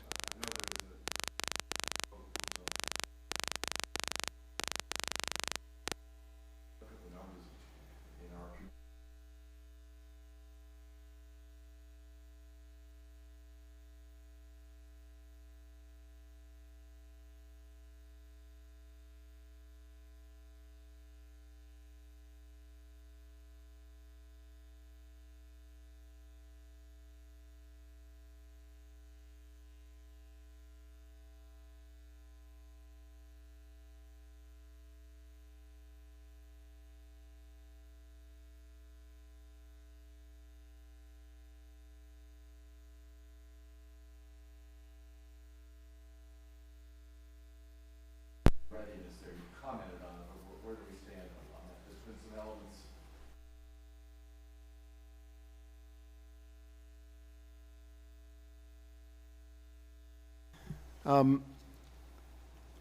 There's 3 versions of the Joint Strike Fighter for the Naval Force. It's the B, which is the Stovall version, and the C, which is the carrier version. Program of record for us is 420 aircraft, 67 Cs and the rest Bs. We have 1 operational squadron that'll deploy to Japan this January. We're going to form another squadron this year. The airplane has aeronautically a sound, talking to the air crew. I know there's concerns about where we are with the software, but we're iterating the software. We were down at the vendor, Lockheed Martin, a couple weeks ago, talking to them and expressed our desire for them to go faster, provide us more spares. So the aircraft is going to get better, but I think the real test is when you talk to the air crew that are flying it. They're very, very positive, and they're very, very excited. And I think it's going to change for the Naval Force what we can do. So now you used to ask, where are the carriers, where are the MUs? Now you ask, where are the Ospreys, because you have an unfueled flight radius of over 500 miles and basically a globally deployable rotary wing aircraft that can take Marines anywhere in the world. Now we're going to put F-35s on an amphib ship, a 5th generation aircraft that can put most, if not the great majority of integrated air defenses around the world at risk. And that's going to fly off an amphib ship. To go back to pile on to what the CNO said about command and control and iterating these ships, we're going to have to look at amphibs in a different way, because they're going to have the command and control to link them to the rest of the fleet as a warship, as opposed to just a ship that hauls around Marines and their stuff. So we see great opportunity here. The F-35, it needs to get the 3F software. We're going to hold the vendor accountable for that and keep pressing them for that. We need the new airplane. We need to furbish our old, and that's kind of the place I think all the services find themselves in is you have to maintain your legacy. Recapitalizing. You're recapitalizing and you're buying new. And then when you take somebody, whenever you give somebody a new piece of kit, they have to kind of go out. It takes us 18 to 24 months to take a squadron down, give them a new airplane, train them up, and then put them back out there. So we're going through that right now with every model type series we have. And so it's going to take some time. My concern is that we get enough aircraft that are flyable and that our air crews get enough time to fly, because people join the service if they want to be aviators, they join to fly. And we know at the same time all our commercial air carriers are hiring. We know Huge Delta, issue. they're hiring 900. Delta's they've told us they're going to hire 900 pilots this year. So I'm concerned about that, which goes back to the people. Yeah. Thank you very much. Mr. Wiskoski. Thank you, Mr. Chairman. Two questions. The first has to do with the 21st Century Sailor and Marine Initiative. And gentlemen, I would want to thank all three of you. Over the last couple of fiscal years, I've expressed concerns about the efficiency of the department's resiliency program, particularly as it relates to suicide prevention. All of the departments have stayed in very close touch with our office, and my sense is very focused on the initiative and moving forward. Could you just briefly tell us, maybe Mr. Secretary, where that is? And then I would have one more question. The entire initiative, as you know, is to bring all the programs that relate to resilience, readiness for our people under one roof, so that we can see if things cut across issues. On the suicide prevention piece particularly, we have in the last year trained 800 people to be at virtually every command that we have, that can recognize warning signs, that can provide intervention, that can provide assistance. And we're working not just in that lane, but also in educating all our sailors and all our Marines to for the warning signs that one of their shipmates may be getting into trouble, may be contemplating something like this. We're also trying, after people leave the service, to continue that care, that if they did seek and receive some care for a potential like that, that we keep in touch with them for at least a year after they get out, so that they're not just left stranded after they leave. And the other things that we're doing under 21st Century Sailor and Marine, sexual assault prevention, we've got a myriad of programs there. And one of the things that has popped up is, and I've told the committee, I mentioned this last year, one of the things that cuts across many of these is alcohol abuse, for sexual assault, for child abuse, for spouse abuse, for suicide, and for readiness. And it's the reason that we put in for both the Navy and the Marine Corps breathalyzers, so that instead of just doing drug tests, we're doing breathalyzers. And it's not a punitive thing, but if somebody pops going to work, that they've still got alcohol in their system, and they do it, more than once, we're going to get them some help, so that the Marines keep what you've earned. Don't lose it. Don't make a life-changing, life-threatening, or career-changing, career-threatening thing for that. There are many other programs in that 21st Century Sailor and Marine, and I'll be happy to either come brief you or get you a complete written assessment of what we're doing. And again, but it seems to be working. Appreciate that narrowing of focus. And if I could, Admiral, just on depot maintenance, I understand there's a backlog. There's an increased request for 17. I assume there's a number of ways you solve that problem. One, a decrease in tempo. I don't see that happening. I'm not suggesting there's any new money anywhere, but if there was additional monies, could they be put to use? Is there a capacity to use them to eat into some of that backlog you have? Yes, sir. Well, I'll tell you that we're really looking to, one, make sure that the shipyards are fully manned, and Congress has been very supportive. We're on track to hire up to 33,500 workers across all of the public yards, and so that'll address some of the aircraft carriers and submarines that are taking longer than scheduled to get out of maintenance. We're also investing in the shipyard's infrastructure, and so any additional resources that we can get just allows us to invest in that infrastructure faster, smooth out work lanes, that sort of thing. As well, many of our surface ships, the non-nuclear surface ships, are maintained in private yards. And a critical part of our industrial base is our repair yards. I've had a chance to visit many of those, around the country, San Diego, Hampton Roads area, and they are terrific. But they also, rely on consistent funding, predictable funding, so that they can do the planning, they can do the capital investment that allows them to get better as well and get our ships through and on time. We're digging out of a hole in that area in particular in surface ship maintenance. It's critical we stay on this path, and so we very much appreciate the support of Congress there.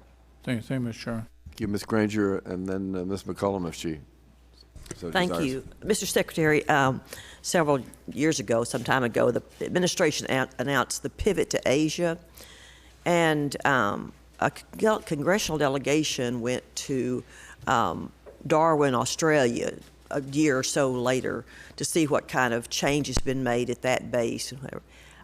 I know we're responding now to the Chinese aggression and militarization in that area, but did I miss it? I can't see that there's anything else that went along with the pivot. Did I just miss it, or am I correct? Well, in terms of military equipment and people, in terms of the Navy and Marine Corps, as I said before, we're moving 60% of our fleet to the Pacific. That's up from about 54% before. We'll be there by 2020 and it will be a much larger fleet. As the CNO said previously, we're putting our newest, most advanced assets there. The P-8s are going there. The DDG-1000s are going there. We're putting an additional submarine into Guam and an additional submarine tender into Guam. We're putting in 2 additional DDG with anti-ballistic missile capabilities into Japan. We're going to forward station 4 littoral combat ships in Singapore. For the Marines, you mentioned in Darwin, last year and this year, we're putting about 1,200 Marines into Darwin on a 6-month rotational basis to train not only with the Australians, but also with other countries in the region. That will grow over the next few years to a full MAGTF, which is about 2,400 Marines and all their equipment. This is an all-of-government rebalance to the Pacific, but in the military sense, you can see, as General Neller said, we have 22,500 Marines west of the international date line. We will keep that number west of the international date line. And so we're moving more ships from a bigger fleet, a bigger percentage of our fleet from a bigger fleet, and we're moving the most advanced capabilities that we have. As soon as we get them, they go to the Pacific first. Thank you. Thank you, Ms. McCollum, and then Mr. Crenshaw. Thank you, Mr. Chairman. I have 2 questions following up a little on what thank you, Mr. Chair, what the ranking member asked. But I want to start out with what I heard Admiral Richardson say at the beginning of his testimony. We want to do right by our people. So Secretary Mavis, last July, you implemented a new maternity leave policy that extended fully paid maternity leave for Navy and Marine Corps to 18 weeks. And I commend you for making maternity leave a priority. Last month, Secretary Carter announced a new Department of Defense wide maternity leave policy that would set it at 12 weeks. So where this was good news in doubling the maternity rate leave for Army and Air Force, it reduced by 6 weeks maternity leave for women in the Navy and Marine Corps who are not currently pregnant. So I'm concerned that the Department of Defense's new policy rolls back a more progressive position of the Navy and Marine Corps investing in women and families, and we've heard you gentlemen speak quite often about keeping retention and recruitment. Our women and men in uniform are the most important resource that we have, and we must build a fighting force that retains these investments. So, Secretary Mavis, you had a reason for making that decision to set the Navy and the Marine Corps maternity leave at 18 weeks. What went into that decision?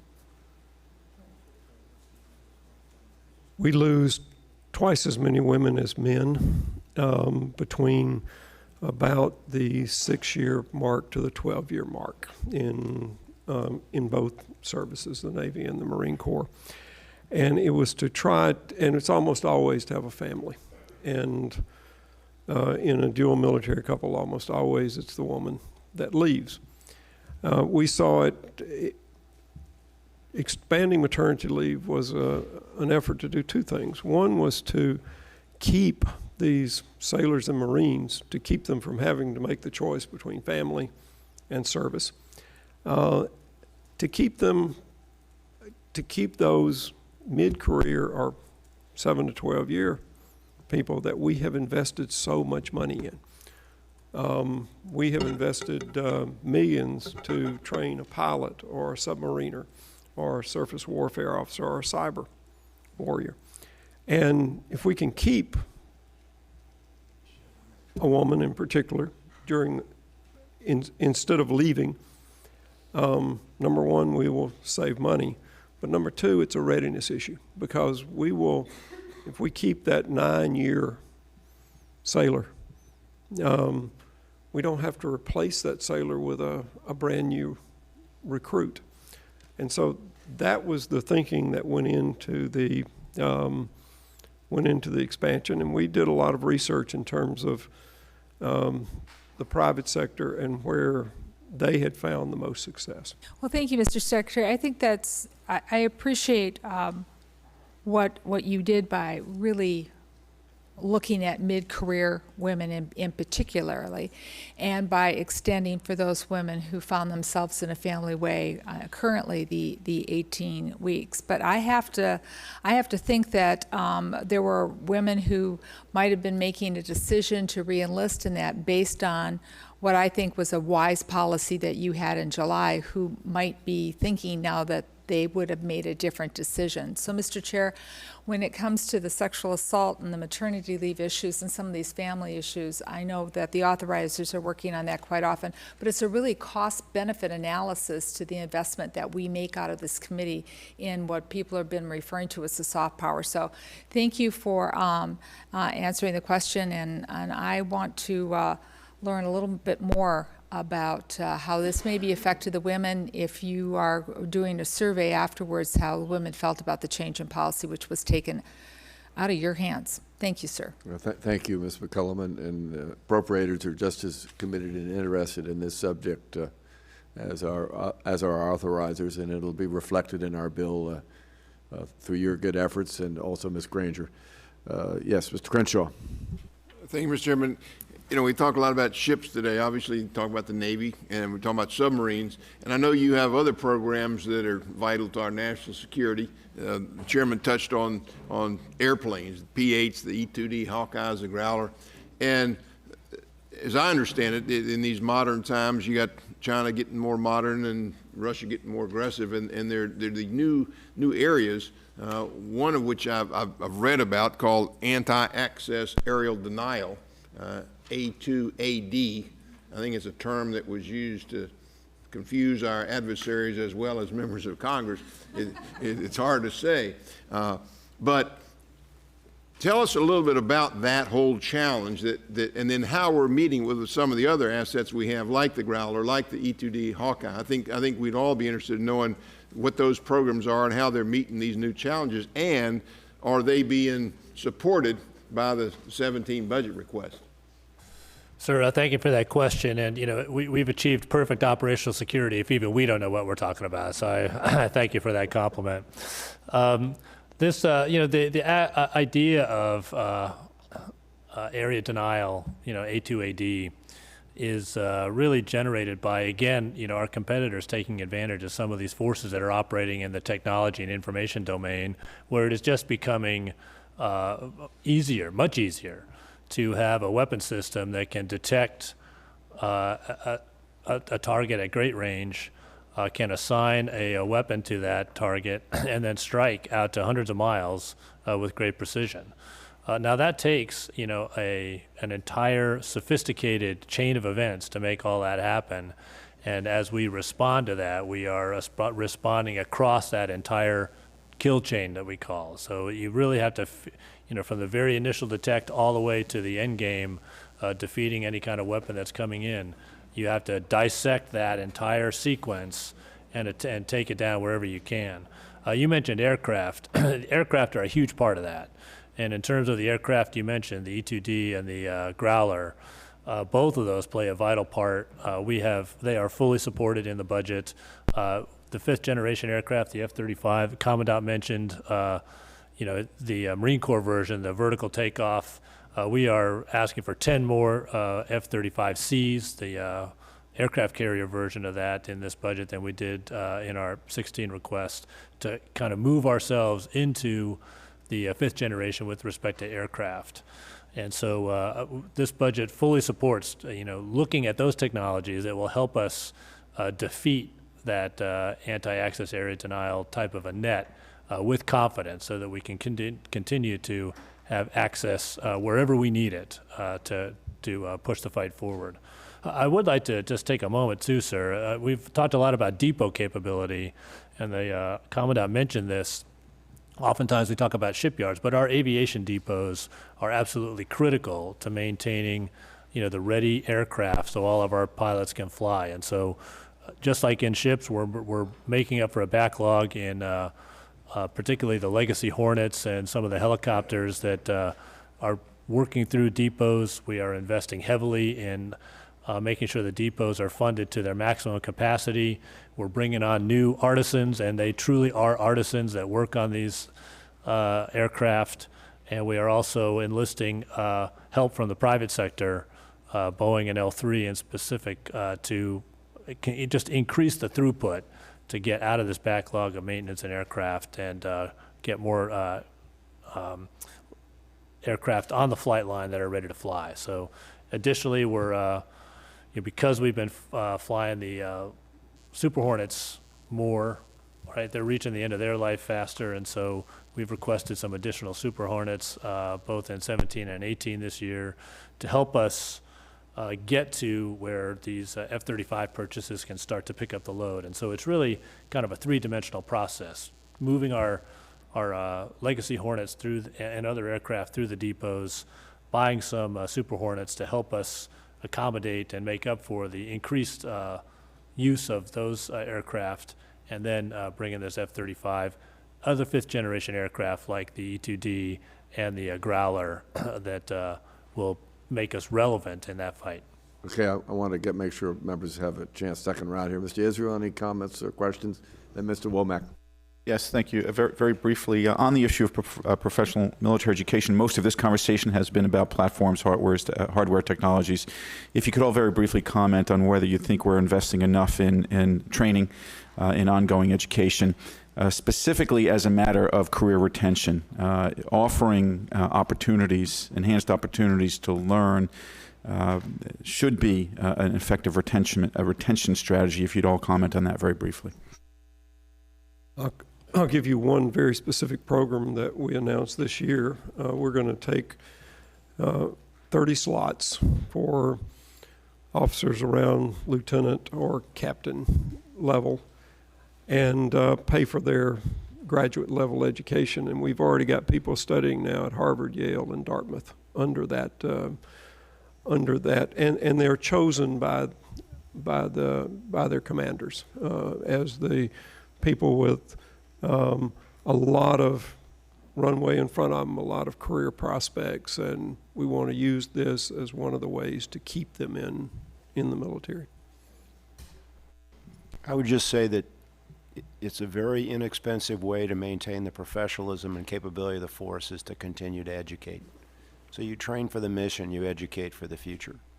And so we're committed that we have, whether it's educational opportunities like the Secretary mentioned, professional military education for officers. And I think one thing that we've done better, but we need more work on, is for our enlisted force.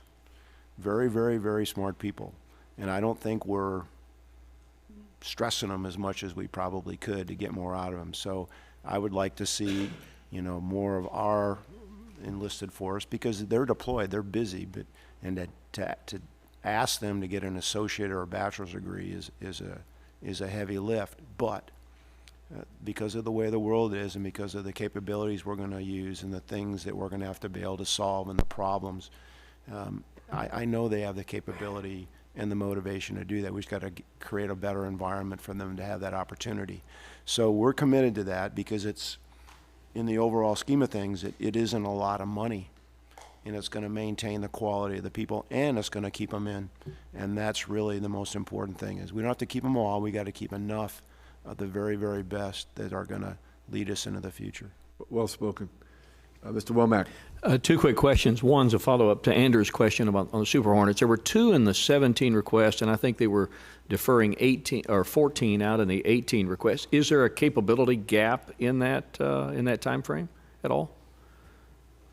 Well, we've also in our unfunded priority list asked for an additional 14 in 17. But the way the budget was structured, the 2 for 17, the 14 for 18, gets us a good way down the road to where we need to be.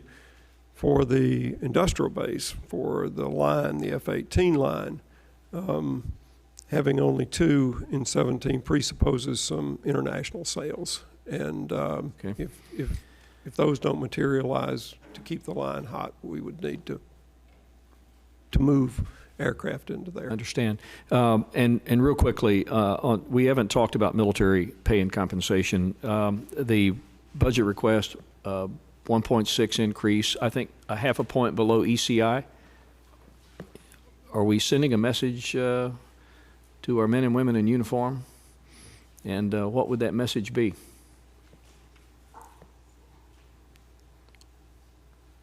My understanding was the 1.6 was above the rate of inflation, but and the message we were trying to send was, we value you, we value what you're doing for this country, and it's not just pay. It's also the benefits that like education, like the new GI Bill for not only the military but their families. It's things like child care. It's things like making sure that families are resilient. And what we're trying to do is make careers more flexible, make them very competitive with the private sector. Now, we're not the private sector. We do a very different mission than the private sector, but CNO pointed out cyber, people that come out with the IT capabilities that we need in cyber have a lot of job opportunities. One of the things that we offer is the ability to serve, but we have to be competitive in some other ways. And the last thing I would say is something that the CNO has talked a good bit about today, and that is, as I go out and do all hands calls around the fleet, which I do a lot, of course I get questions about retirement and salary and benefits, but I don't get as many as I do about stability. Let us know that we're going to give us some stability in terms of where we're going as a force. Am I going to still have a job in 5 years? Are you going to significantly reduce the size of the Navy or the Marine Corps? What's going to happen to me in the future? Give me some certainty. And that's what I hear a lot, and that is also what we're asking for. We deeply appreciate the 2-year agreement. However, 2 years is not very long. Okay. And the force is looking for, are you going to continue that commitment year in, year out? Thank you. This committee is all about stability, and thank you for underlining that, and certainly I think the full Appropriations Committee as well. We believe in regular order, and certainly as it adversely affected our military in the past, we don't want to repeat that situation. You got Mr. Rupersberger and then Mr. Diaz. Admiral, briefly. Admiral Richardson, when we discuss the topic of cybersecurity and cyber warfare, it's impossible to do so without talking about the cloud. However, much of the critical global internet infrastructure still lies in miles of undersea cables stretched across the globe. And this network is not only critical, but it is vast. And there are over 550,000 miles of undersea telecommunication cables crisscrossing the globe as we speak. Now, these cables are not only critical to the global economy, but also vital to the national security of the United States and our allies. Now, given the unclassified nature of this hearing, in your budget submission, is the Navy, U.S. Navy, properly resourced to secure these cables from sabotage and espionage? And also, what are your challenges in conducting this mission?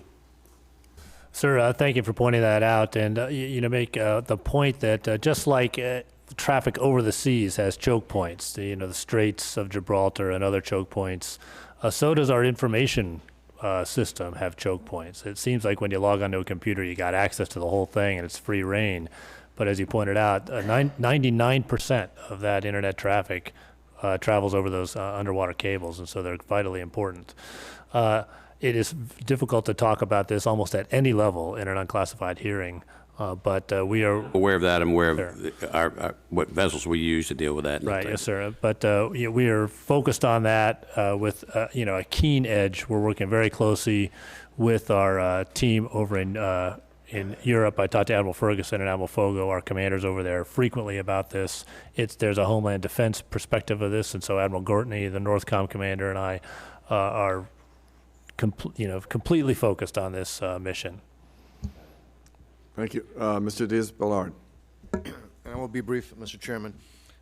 Former Southcom Commander General Kelly had mentioned many times how he could see drugs and boats, et cetera, moving through his area of operation, and yet just didn't have the assets to go after a number of those. And we know that illicit drugs kill tens of thousands of young Americans every year. How's your budget recommendation submittal going to? Will it be able to make a dent on that, and if so, to what degree? What General Kelly pointed out is the hard fact of a shrinking fleet, and as I said, we've turned that around. You're going to have more assets, and you're going to have more assets not just for the Pacific, but for these sorts of missions. And we're using different types of ships for these missions as well. The first littoral combat ship, Freedom, on its way from the shipyard, basically deployed, seized 3,500 tons of illicit drugs. We're sending expeditionary fast transports, which are very fast, and unloading our Coast Guard friends to do the law enforcement part of this. Yes, it's an issue. We're building toward the fleet, and part of the force structure assessment that CNO talked about, that to get to a fleet of 308 ships includes ships for Southcom, which is both the Caribbean, the Atlantic, and the Pacific in that area. I would just add to that, sir, that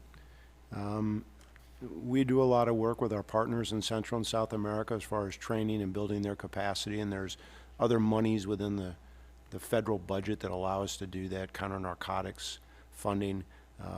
Last year we deployed in support of Southcom a special purpose MAGTF to Honduras that actually operated in and around the area, primarily to be there during the hurricane high disaster potential season. We're going to do that again this year.